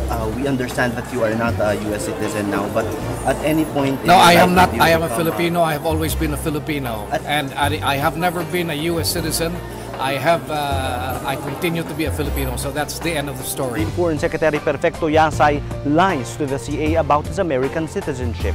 This is the small road leading to Chameleon, which is a center for sexually abused girls. Sinabihan kami ng uncle na pumasok ako sa bahay. Salida also defends Duterte's decision to allow the burial of the late dictator Ferdinand Marcos at the Hero Cemetery.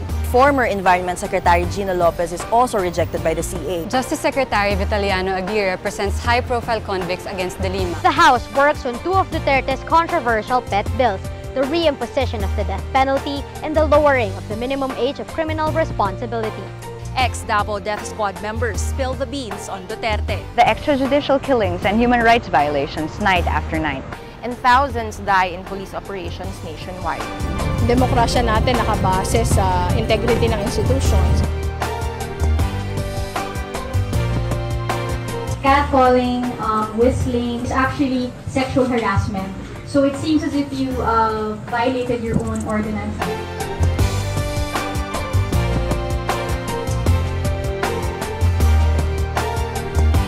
Plus, with traffic already this bad in the metro, there will be less driving anyway.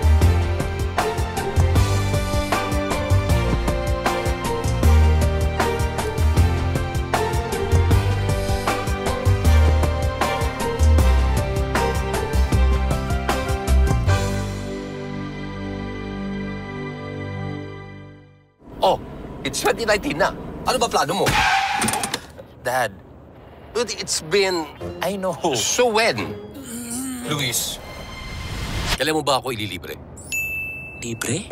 Game! Easy! With the new Shakey's 2019 meal deal. 2 pizzas, 2 pastas, chicken and mochos, salad and drinks. Plus the new apple crumble pizza. And a free super card. All for just 2,019 pesos. Ano ba talaga plano mo? Kain na lang, Dad.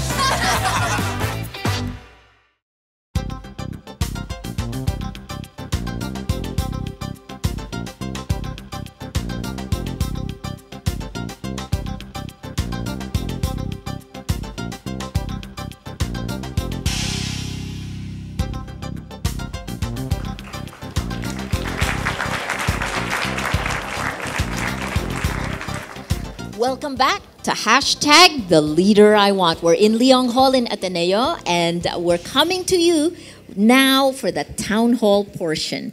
This is where the candidates answer questions from students, teachers, sectoral representatives. They will also answer questions that you've put in, crowdsourced online. For those watching on mobile, tablet, and desktop, you can follow Rappler's live blog where our editors summarize and then they provide context for what our candidates have said. You vote on the mood meter and our online poll. Our online poll is up. Vote for the winner in each round. Please use the hashtag. Here's the online poll coming up. Use the hashtag, the leader I want. Now, here are the town hall mechanics. One student or a civic leader will ask a question. They will bring up 2 candidates. He or she will choose, right? So a student will choose 2 candidates. The 2 candidates have 1 minute to answer. When they have 30 seconds left, you will hear this. Ding! Bell. One more time. Let's try the bell again. Thank you! And when the time runs out, you're going to hear the buzzer. Okay, now, where are the students? Oh, yes, here's the first one. They're lined up. Please introduce yourself, name your 2 candidates, and go ask your questions. Okay. Good afternoon. I'm JB Garganera from an environmental NGO, Green Thumb Coalition and Alianza Tigil Mina. My question is for Neri and Leody. And of course, this is an environmental issue from the mining issue. Gina Lopez closed 26 mines and President Duterte himself made a lot of promises to close destructive mines. So, what laws will you champion to reconcile destructive mining with the realities of climate change and extreme weather events when we have these landslides and flash floods? Thank you. Ako muna mauna. Yes. In fact, my first law would probably be the repeal of Mining Act. Kasi Mining Act has led to the onslaught of big mining corporations against the environment, against the indigenous people, against the country in general. That's the first. Second po, Alam niyo, marami kaming bills dyan sa Kongreso, resolutions to investigate, na itong yung moratorium sa mining, lalo na sa mga lugar na tinatamaan ng indigenous people. That's the second. Yung pag-investigate po natin sa korupsyon sa DNR, sa MGB, I'm sure there are lots of it. Dapat po yung budget natin at ang ating resources gagamitin natin. Bakit napupunta sa transnational corporations? Itong Chacha, threat po sa atin yan. Bubuksan yung ating natural resources to transnational corporations. Kaya ang akin pong panukala dyan, repeal of Mining Act, pro-people mining laws, and labanan ang Chacha, lalo na sa ngayon. Maraming salamat po. Thank you. Sir, you have 1 minute. Yung Mining Act natin talagang profit-driven para sa interest ng mga negosyante at walang pakundangan. Lalo na sa pagmamina ng coal na siyang pinakamaruming enerhiya na pinuproduce ngayon. At nakakatakot dahil yung ating gobyerno ngayon ay mukhang i-approve pa yung napakaraming permit para i-operate yung mga coal plant na siyang napakarumi. Kaya tingin ko, pagka ako napunta doon, isusulong ko yung pag-repeal doon sa mga existing na mga... You still have 30 seconds. Existing na mga batas na, na pro-capitalist lang, dapat ay protection ng taong bayan, ng ating kalikasan para pangalagaan ang ating kapaligiran. Very excellent. Thank you, Leody de Guzman, Neri Colmenares. The next question. Let's go up. Please introduce yourself and name the 2 candidates you want to ask. Okay. Hi, my name is Michaela Bona. I'm a political science major here in Ateneo, and I'm a member of the Sanggunian. So my question is for Sir Gary Alejano and Attorney Chel Diokno. Please take the podiums. Okay. My question is, what law would you propose to prevent China from encroaching further in the West Philippine Sea? And as Senator, how could you help implement the UNCLOS? Well, nabanggit ko kanina na kailangan ating magpasa ng isang batas na mag-cover ng ating karagatan. This is the Department of Maritime and Oceanic Affairs para magkaroon ng harmonization ng ating mga policies, including agencies of government operating in our waters, hindi magkaroon ng duplication and overlapping. So dapat magkaroon tayo sa ilalim ng isang maritime strategy. Our country should have a clear national security policy. Kasi as of now, paper na, it remains a paper, hindi nga maintindihan ng different cabinet members. That's the reason why they don't appreciate the implication of security sa West Philippine Sea. Kaya nga, bahala na yung armed forces, bahala na police, but they don't appreciate na may long-term implications sa ating bansa. We should strengthen our armed forces, we should strengthen our Coast Guard. At the same time, kailangan patibayin natin ang Benham Rights Development Commission and itong development ng ating West Philippine Sea. Thank you. Gary Alejano. Chel Diokno, you have a minute. The Constitution itself guarantees that we should have an independent foreign policy. We don't really need a law to implement that. The question is, and I think the Congress should exercise its oversight function to ensure that our policy is truly independent, not just of China, but of any other country, including the United States. What I really am concerned about is the lack of transparency and the lack of accountability about the agreements that our government is signing with the Chinese government. As early as how many months ago, several senators filed a resolution asking for the government to disclose the terms and conditions of these agreements, but until now they have not. And we have heard so much about how onerous these agreements are, and I fear that this is going to lock in not only us now, but future generations of Filipinos. So we have to do something about this. Maraming salamat. Thank you so much. Thanks for the question, Gary Alejano, Chel Diokno. Next question. Up to the mic, please. Introduce yourselves and name the 2. Hi, good afternoon. I'm Elena Romero from the Center for Migrant Advocacy. My question is addressed to Ms. Samira Gutoc and Sir Sonny Matula.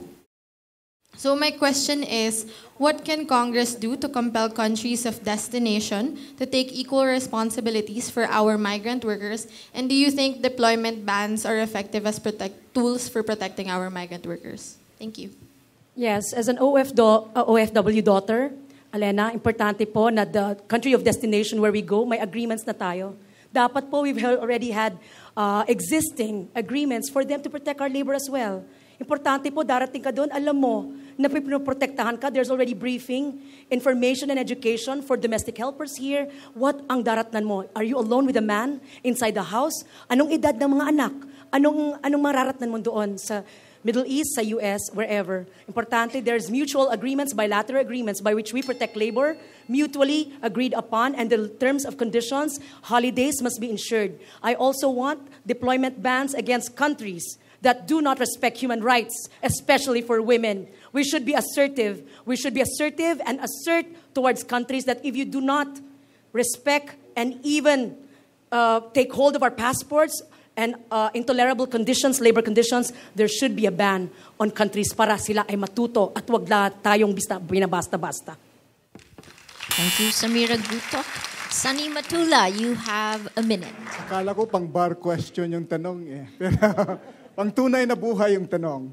Ang sagot ko diyan, tama si Senator Gutoc sa kanyang sagot at sang-ayon ako doon. Pangalawa ay kinakailangan siguro ang gobyerno ay aktibo na iban yung mga bansa na palaging inaabuso yung ating mga migrant worker. 90% ng mga reklamo ng migrant worker ay sa Middle East. Siguro tingnan natin mabuti yan kasi yung mga domestic workers natin ay palaging biktima at sa mga complaints sa Department of Labor, 90% ay mga domestic workers sa Middle East. Siguro piliin na natin dyan ang bansa na ibaban yung ating mga domestic workers dyan. Pangatlo, ay siguro dapat maging aktibo tayo doon sa ILO Convention 189 na niratify natin yung decent work for domestic worker na may mga provision na nagpoprotekta ng ating mga kababayan laban sa pang-aabuso. Salamat po, Sonny Matula, Samira Gutoc. Excellent. Fifth question, please introduce yourself and name your two candidates.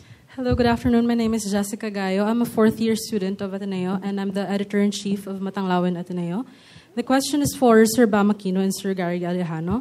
The question is, what do you think of the rise of disinformation in the social media landscape? And as a legislator, what will you do to curb it? Ay, hindi ko nakuha yung question. Again, the question is, what do you think of the rise of disinformation in the social media landscape? And as a legislator, what will you do to curb it? Well, sa totoo lang, napakahirap ito i-curb. No? Kasi nga, alam nyo, hindi natin makontrol sino nagpapalabas dyan. But of course, ang gobyerno natin mismo ang mangunguna dito. And sa isang trabaho ng isang legislator, yung oversight function, we should always be ready to call on the attention of different sectors and organization sa hearing para tingnan na magsulong sila ng truthful reporting of facts. Kasi right now, di natin malalaman kung sino ang nagpapropagate na itong fake news. But it's good that we have this cyber libel and we should strengthen that. Dapat subukan talaga natin because parang nasanay na tayo na sa fake news, nasanay na tayong murahin, parang wala tayong nagagawa. No? So it's a matter of implementation. Jessica, right? So maraming salamat sa tanong. Alam mo, Jessica, isa ako sa pinaka-trolled na kandidato ngayon. As we speak, I'm being trolled, I'm sure, no? Naging part na siya ng ating politika. And maraming mga naghain ng posibleng batas dito, pero double-edged kasi yung batas pagdating sa cyber libel or pagdating sa curbing freedom of speech. Pwede rin yan magamit para kitilin yung boses ng taong bayan. So para sa akin, hindi lang batas yung solusyon, yung pinakasolusyon para malabanan natin yung fake news. Yung mas maalam na mga kababayan natin, a more active citizenry, our youth and our people who know that there is such a thing as fake news, people are willing to call it out and not just keep quiet. Not just fake news about yourself, but fake news about anybody. Dapat handa tayo na i-call out yan at labanan yan bilang isang taong bayan. Now, yung pinagkaiba natin from 2016, ngayon, alam na ng Pilipino na merong fake news at yung kinakaya nila sa machinery, palagay ko kakayanin natin sa ating mga volunteers na nagmamahal sa katotohanan at willing na lumaban online at maging online warriors nating lahat. Salamat. Thank you very much. Thank you. Thank you for the question, Gary Alejano, Bam Aquino. Next one, question number 5. Please introduce yourself. Hi, good afternoon. My name is Diego Yap from the Ateneo de Manila University. I have a question for Mr. Sonny Matula and Sir Neri Colmenares. Sir, good afternoon po. My question is, what is your stand on the minimum age of criminal responsibility? And how should we deal with with children in conflict with the law? Yung batas sa kasalukuyan na 15 years of age yung responsibility, ay sang-ayon ako doon. At kung mas mababa pa dyan, siguro ay hindi yan nasa advantage ng ating mga kabataan. Yung mga kabataan below 15 ay mga biktima lamang ng mga sirkumstansya na kanilang nilalagyan. Definitely, oppose po kami dyan sa bill na yan at boto namin dyan, no. Sabi nila ang dahilan kasi ang mga bata daw ginagamit ng mga sindikato sa krimen. So ang sagot ko talaga dyan, di habulin yung sindikato. Porque pala't hindi nyo mahabol-habol yung mga sindikato na yun, sa bata nyo ibabaling yung punishment. Oh my God, that's really horrible if you're going to think about that. Biktima na nga ang bata ng mga nakakatanda ng mga sindikato. You will twice victimize the youth. That's really horrible. And for me, my position there is no. Ang alam nyo, ang penal system, ang philosophy ng penology ngayon, hindi na siya an eye for an eye. Hindi na siya yung mga deterrence. It's rehabilitative.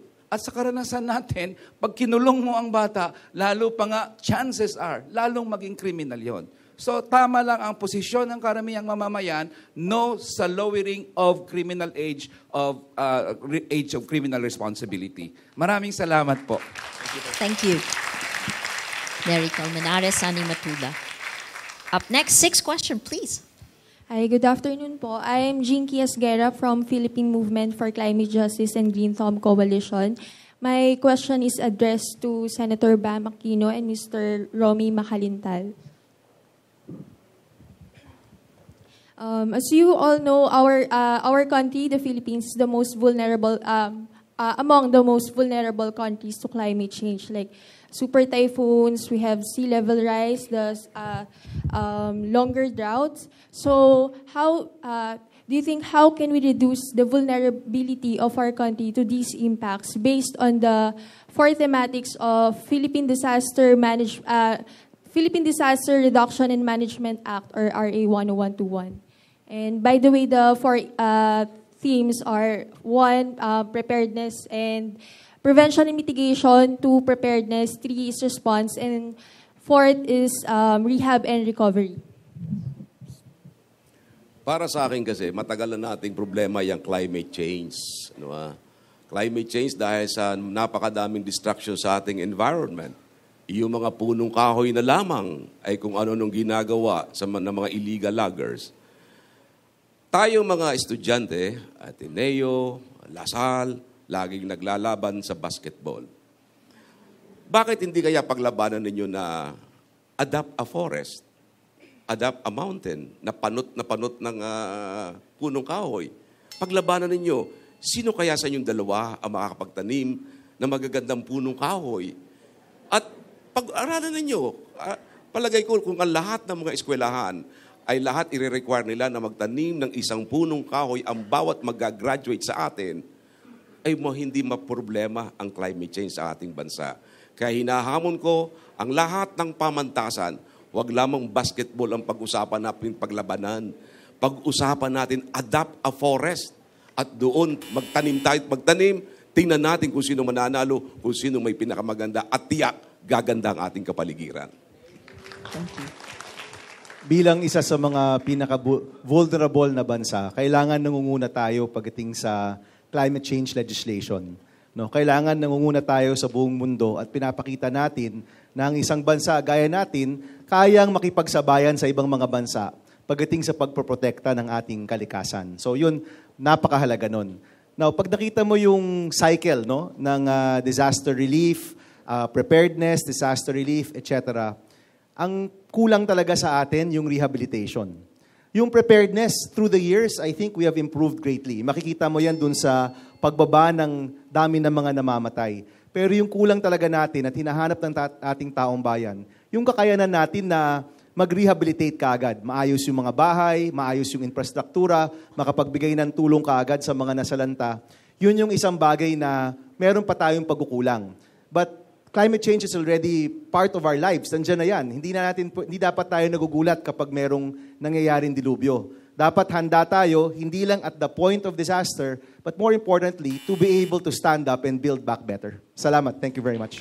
Thank you, Bam Aquino, Romy Macalintal. Let's go to the 7th question. Your name and your 2 candidates. Good afternoon. I am Gideon Benzuela from 3AB Political Science. So my question is for Ma'am Samira Gutoc and former Congressman Erin Tañada. So this is my question. How should we view the problem on illegal drugs? And given that view, how should we address it? Your name is Mr. Gideon Benzuela po. Yes, illegal drugs is not just a criminal issue.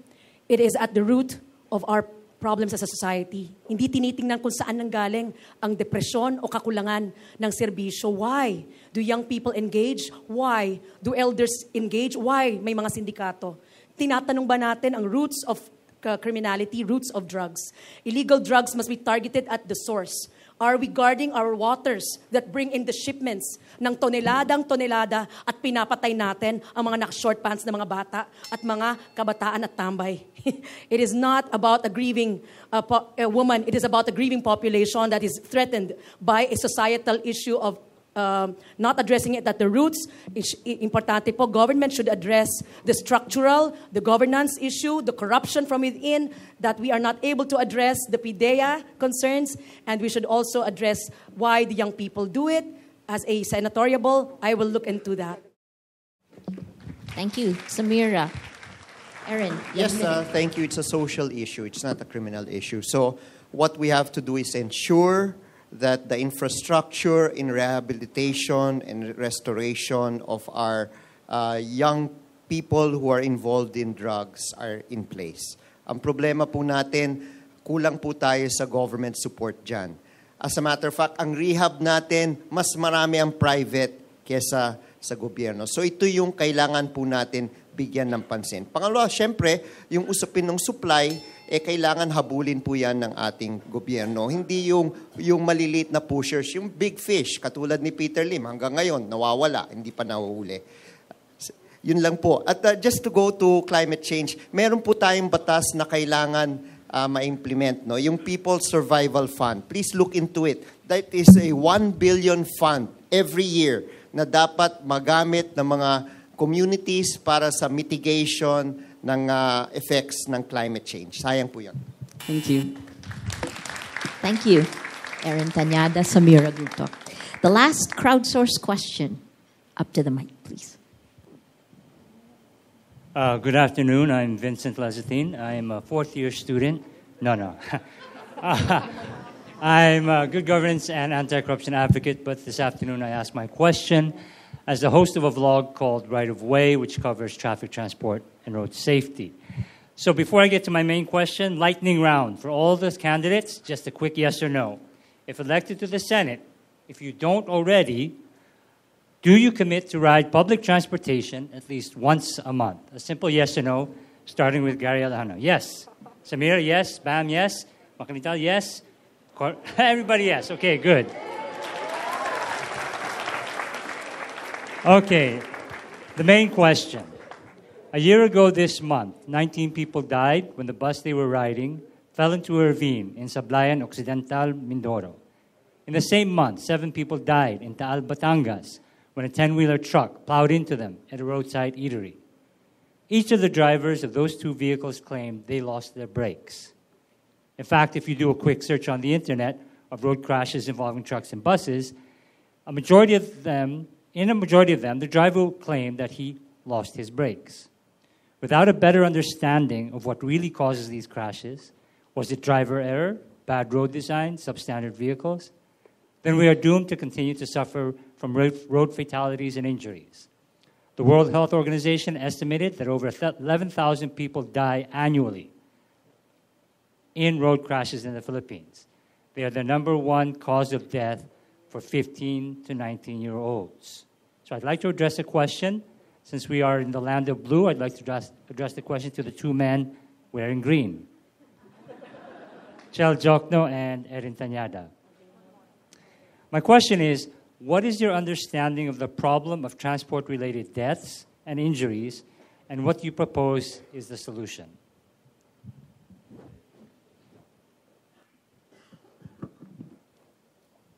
Yung Ateneo muna. Oh, syempre, dahil... Hindi, dapat lasal na muna. Host kami. Gusto mo, mag-basketball na lang tayo. Okay, ako na lang, sige, ang mauna. Sige. You know, it's a question of justice and it's a question of evidence. Madali lang sabihin na, ay, nawalan ako ng preno. But actually, that can be determined scientifically. We can find out whether that vehicle was really malfunctioning or whether that was a problem of the driver. Many instances of that, we lack the proper investigation. We lack not only the personnel, but the equipment to find out what really happened. In other countries, especially the developed countries, they have even accident reconstruction experts who will look at the scene, do the proper investigation, measure everything, and determine who was at fault. I think we need to move in that direction. I'll take it from a different point of view. I look at it as lack of enforcement of laws, especially with regard to the safety of the buses. It has been known that our LTFRB does not do the regular checks on buses on whether they are roadworthy or not. And because of this, these accidents happen. So, para sa akin, enforcement of laws ay kailangan. Kailangan yung implementing agency na task na kailangan tumingin dito, gawin ng trabaho niya. Thank you.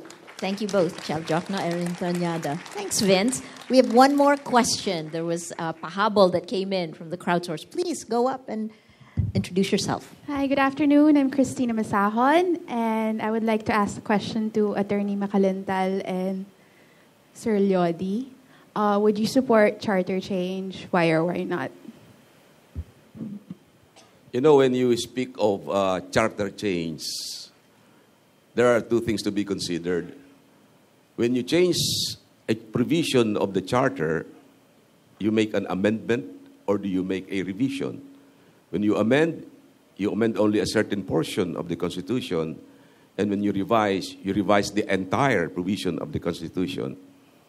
From the point of view of some observers of the present Chacha issues, it seems that ang gusto nila ay revision of the Constitution, a change in the system of our government. For me, it is not the system of government that is the problem. The problem is the people running the system. Hindi natin kailangan palitan ang saligang batas. Ngayon pa lang, wala tayong panahon para dyan. Ang dapat natin palitan ay yung mga taong hindi nagtatrabaho sa pamahalaan. Yung walang iniisip kundi magpayaman sa ating pamahalaan. Hingi tayo ng pagbabago, pero ang ini-elect niyo puro luma. Kami ay mga bago, kaya subukan naman ninyo kami.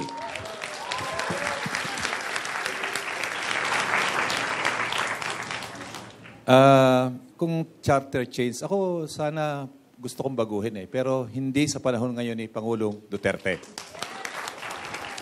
Yung resolution of both houses number 15 ay talagang self-serving para doon sa mga dynasty, para sa mga matatakaw sa posisyon. Kasi gustong alisin ang term limit, tapos yung political dynasty ay gustong burahin doon sa ating konstitusyon. Napaka-self-serving nito. Ang gusto kong konstitusyon ay yung isang konstitusyong totoong nagbibigay proteksyon doon sa ating mga pangkarniwang tao. Kahit yung konstitusyon 1987, mas malaking porsyento niyan ay property protection.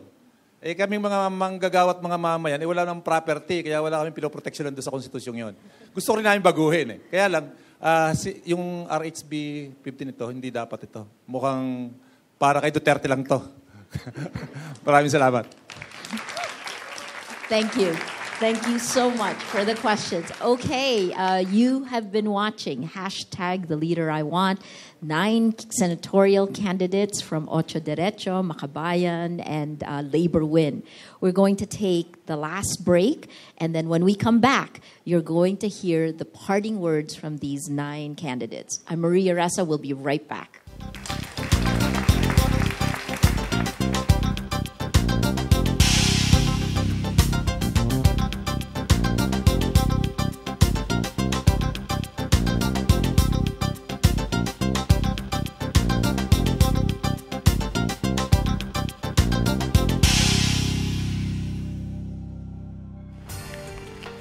Even if the military pounds buildings with airstrikes, the enemies can move around from one building to another through these. Sir, just a follow-up on your citizenship.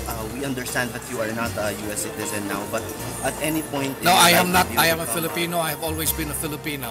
And I have never been a U.S. citizen. I continue to be a Filipino, so that's the end of the story. Foreign Secretary Perfecto Yasay lies to the CA about his American citizenship. This is the small road leading to Pavilion, which is a center for sexually abused girls. Sinabihan kami ng akon angkol na pumasok ako sa bahay. Calida also defends Duterte's decision to allow the burial of the late dictator Ferdinand Marcos at the Hero Cemetery. Former Environment Secretary Gina Lopez is also rejected by the CA. Justice Secretary Vitaliano Aguirre presents high-profile convicts against the Lima. The House works on 2 of Duterte's controversial pet bills, the reimposition of the death penalty and the lowering of the minimum age of criminal responsibility. Ex-Davao Death Squad members spill the beans on Duterte. The extrajudicial killings and human rights violations night after night. And thousands die in police operations nationwide. Demokrasya natin nakabase sa integrity ng institutions. Catcalling, whistling is actually sexual harassment. So it seems as if you violated your own ordinance.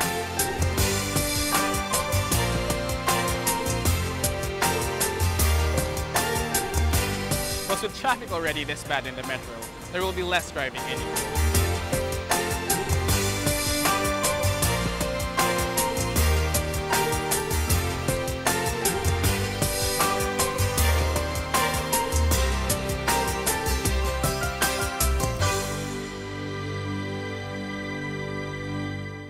Oh, it's 2019 na.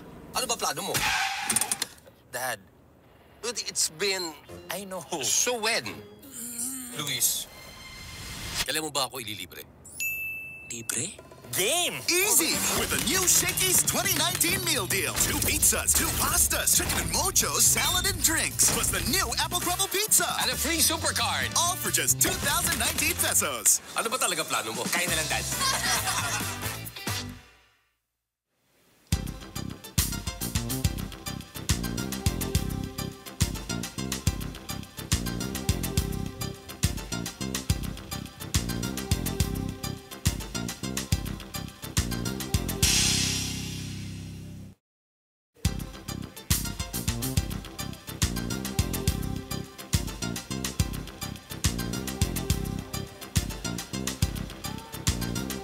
Welcome back. This is hashtag the leader I want, Senatorial Forum 2019. It's been really great to hear our candidates' thoughts. We're asking them now, 9 of them, to give us their parting words. First up, let's start. Gary Alejano. You have a minute. Una-una, maraming salamat po, Ma'am Ressa, at sa inyong lahat sa pagbibigay ng panahon. Alam niyo po, lahat tayo ay laging nagsisigaw ng pagbabago tuwing eleksyon. Hindi lamang tuwing eleksyon, kundi araw-araw. But I would like to emphasize na yung pagbabago ay hindi lamang sa presidente. Hindi lamang sa ilang politiko sa amin. Nasa kamay yan ng kada Pilipino. Hindi dapat natin isusuko ito. Lahat tayo ay dapat i-assert ang karapatan na ito dahil ang kinabukasan ng ating bansa, ng ating mga anak ay nasa ating kamay. Pero we should be equipped. You should be equipped para may tama kayong desisyon pagdating ng eleksyon. Hindi lamang nakikita natin sa Facebook, wala namang sustansya. Nagsasabing mahirap, pero limpak-limpak naman ang salapi. Ang implikasyon ng mga nangyayari ngayon ay long-term. itong compromising ways with China, itong war on drugs na libu-libong namamatay, kung papayag po tayo na patuloy ito, then, huwag nating hayaan na babagsak ang bansa. Salamat po. Gary Alejano, ladies and gentlemen. Bam Aquino. Magandang hapon po sa ating lahat. Maraming salamat sa inyong lahat. Alam niyo po, lahat ng mga tanong ngayon mula sa transportasyon, train law, endo, migration, edukasyon, lahat po yan ang punot dulo kahirapan. At ang tanong ho, para sa mga boboto ngayong Mayo, sino po ba sa mga senador ang talagang magbibigay ng importansya sa ating mga kababayan, especially po yung mga naghihirap? Sino po yung magbibigay ng halaga sa ating mga mahihirap na kababayan? Hindi itatrato na numero lamang, hindi itatrato na pang-collateral damage lamang, pero talagang bibigyan ng dignidad at halaga ang bawat Pilipino. Magbibigay ng tamang tulong sa edukasyon, sa kalusugan, sa pagbaba ng presyo ng bilihin, at handang tumayo at manindigan kapag may panganib sa mga pamilyang Pilipino. Sino po ang mga taong yon? Sana po maisip po natin ang Otso Diretso, mga kasama ho namin ngayon, palagay ko mga tao na handang ipaglaban kayo, handang magtrabaho para sa inyo, at handa po na kampihan kayo at wala nang iba doon po sa Senado. Maraming salamat. Magandang hapon po sa inyong lahat. Thank you, Bam Aquino. Up next, we'll hear the parting words of Neri Colmenares. Neri. Neri Colmenares po, ordinaryong tao. Hindi naman ako galing sa malaking political clan, hindi ako artista, hindi naman ako po artistahin. Marami pong kandidato magsasabing makamahirap ako, environment ako. Siguro it's about time we transcend the promises. It's very easy to make promises. We should go for the track record. And if they really walk the talk. One problem, if you don't appear in the debates, probably you're not going to walk the talk. Yan po ang ating sinasabi dyan. Kakampi niyo po ako sa laban doon sa Kongreso. Kakampi niyo ako sa laban sa pagpataas ng sahod at pensyon para tanggalin ang kontraktualisasyon, para ipababa ang presyo sa pamamagitan ng pagtanggal ng VAT sa kuryente, tubig at langis, repeal ng excise tax ng train. Laban sa China, nangangamkam ng ating teritoryo, dapat po tutulan. Neri Colmenares po, kakampi niyo sa Kongreso, kakampi niyo sa Senado, call me po. Maraming salamat. Neri Colmenares. Thank you. Thank you. Up next, Leody de Guzman. You have the stage.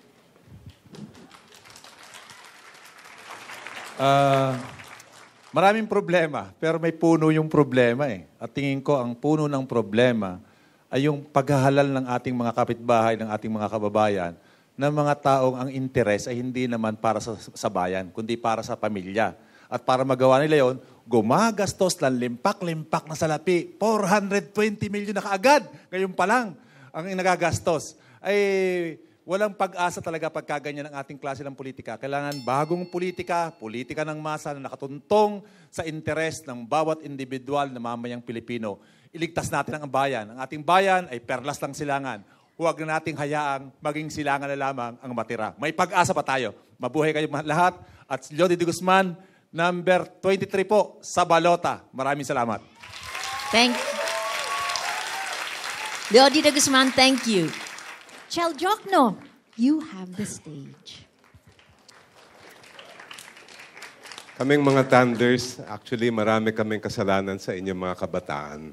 Marami sa amin ay hindi umimik dyan sa mga EJK at yung iba't ibang kabalbalan at kabastusan na lumalabas ngayon. At marami rin lumalapit sa akin, mga kabataan, sabi nila, ako daw ang inyong inspirasyon. Pero ang katotohanan, kayo ang nag-i-inspire sa akin. Si Kiki Mahinay ay 23 years old. Ito po ang sinulat niya sa Inquirer. Sabi po niya, I was a huge fan of Tatay Digong. I voted for him and wholeheartedly supported his campaign. Pero dagdag niya, I am a woke person now and I ask, how can we improve our justice system when we find EJKs to be the solution? How can a leader make fun of sexual assaults and rape? How can the government rehabilitate beaches while refusing to do the same with human beings? Kaya ang panawagan ni Kiki, I hope each of us would learn to see with both eyes beyond the DDS and yellow tags. Our politicians do not deserve our loyalty. our country does. The Filipinos of my generation may not be worth dying for, but those of your generation are worth every drop of my blood, for you are the soul of our nation. Maraming salamat po.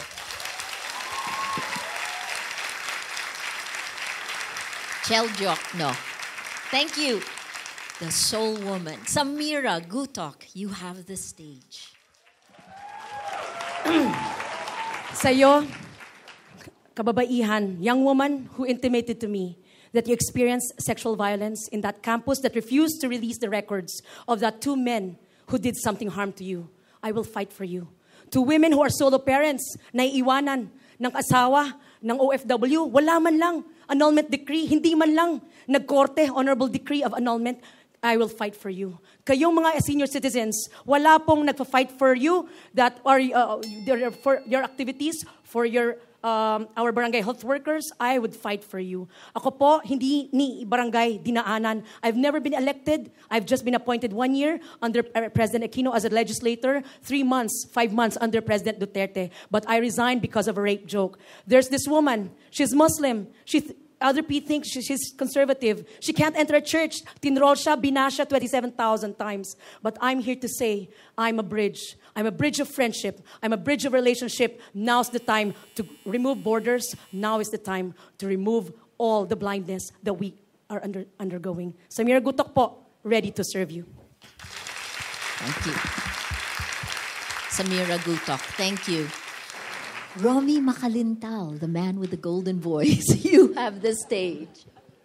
Mga kaibigan, nasabi na namin ang mga posisyon namin sa iba't ibang issue. Gusto ko mamanawagan sa ating kabataan. Pakisabi sa lolo't lola ninyo, sa mga persons with disability. Nangangako si Atty. Macalintal ng additional discounts para sa kanila. Pagdating ng 70 years old, 30% ang discount sa gamot. Pagdating ng 80 years old, 40% ang discount sa gamot at mga medical services. Pagdating ng 90 pataas, 50% ang discount niya. Pakisabi kay lolo't lola ninyo yan. Alam po ninyo, regalo nyo na lang kay lolo't lola na iboto nila ako at ang aming kasamaan. Napakaliit na bagay po yan. Kasi hindi ko po magagampanan lahat yan kung hindi nyo kami iboboto. At ito, tandaan po ninyo ito. Tatanda at lilipas din ako. Ngunit may mga batas akong gagawin para sa inyo doon sa Senado. Maraming salamat. Magandang hapon po sa inyo lahat. Romy Macalintal, thank you. Sonny Matula, Professor, you have the stage. Maraming salamat, Maria, Milay, kilala ko ito, si Che, si Vincent. Kasama ko rito yung anak ko, si Isabel Matula. At mga unionista dito, si Julius at saka si Joel sa FFW. Alam nyo, hindi importante si Sonny Matula dito eh.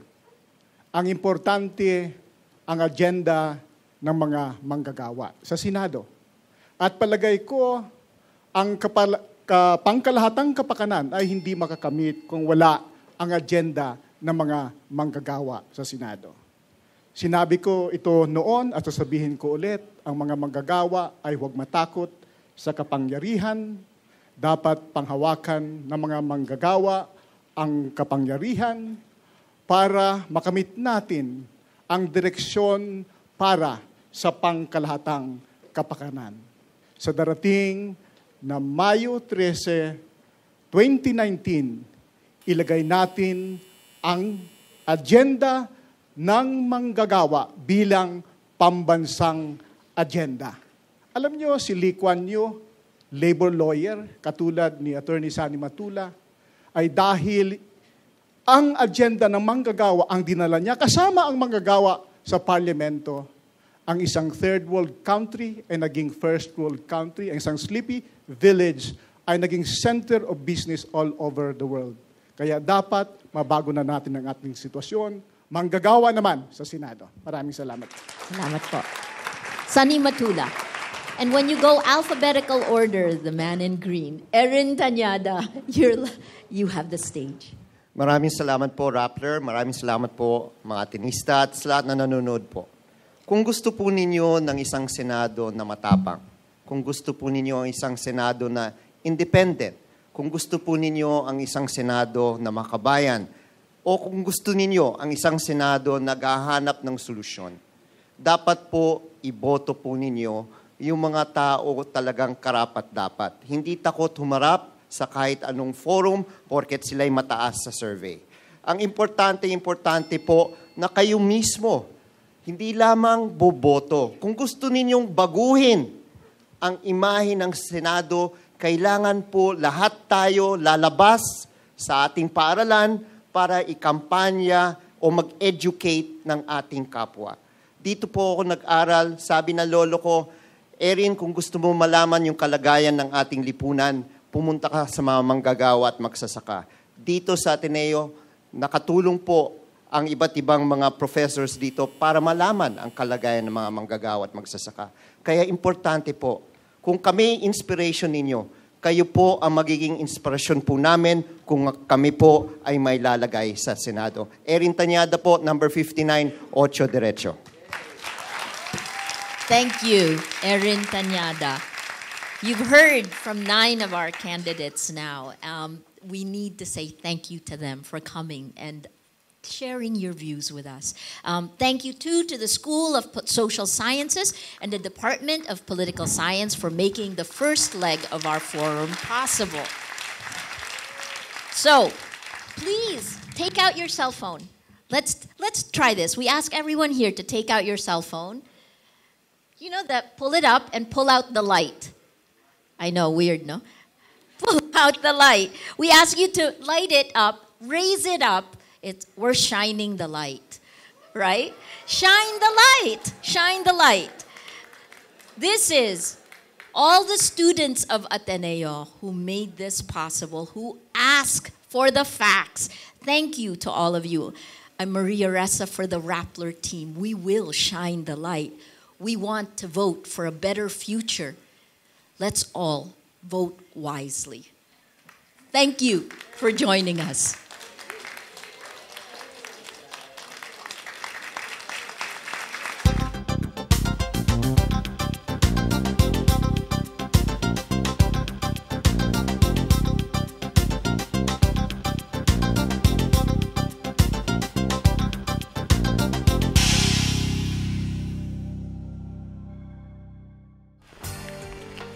Even if the military pounds buildings with airstrikes, the enemies can move around from one building to another through these. Sir, just a follow-up on your citizenship. We understand that you are not a U.S. citizen now, but at any point... No, I am not. I am a Filipino. I have always been a Filipino. And I have never been a U.S. citizen. I continue to be a Filipino, so that's the end of the story. Foreign Secretary Perfecto Yasay lies to the CA about his American citizenship. This is the small road leading to Chameleon, which is a center for sexually abused girls. Sinabihan kami ng uncle na pumasok ako sa bahay. Calida also defends Duterte's decision to allow the burial of the late dictator Ferdinand Marcos at the Hero Cemetery. Former Environment Secretary Gina Lopez is also rejected by the CA. Justice Secretary Vitaliano Aguirre represents high-profile convicts against the Lima. The House works on 2 of Duterte's controversial pet bills, the reimposition of the death penalty and the lowering of the minimum age of criminal responsibility. Ex-Davao Death Squad members spill the beans on Duterte. The extrajudicial killings and human rights violations night after night. And thousands die in police operations nationwide. Demokrasya natin nakabase sa integrity ng institutions. Catcalling, whistling is actually sexual harassment. So it seems as if you violated your own ordinance.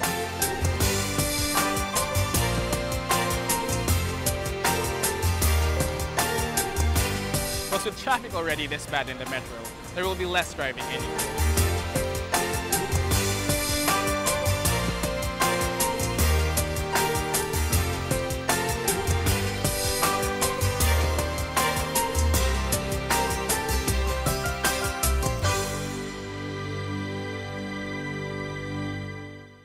Oh, it's 2019 na. Ano ba plano mo? Dad, it's been, I know. So when? Luis, kailan mo ba ako ililibre? Libre? Game! Easy! With the new Shakey's 2019 meal deal. 2 pizzas, 2 pastas, chicken and mojo, salad and drinks. Plus the new apple crumble pizza. And a free super card. All for just 2,019 pesos. Ano ba talaga plano mo? Kain na lang, Dad.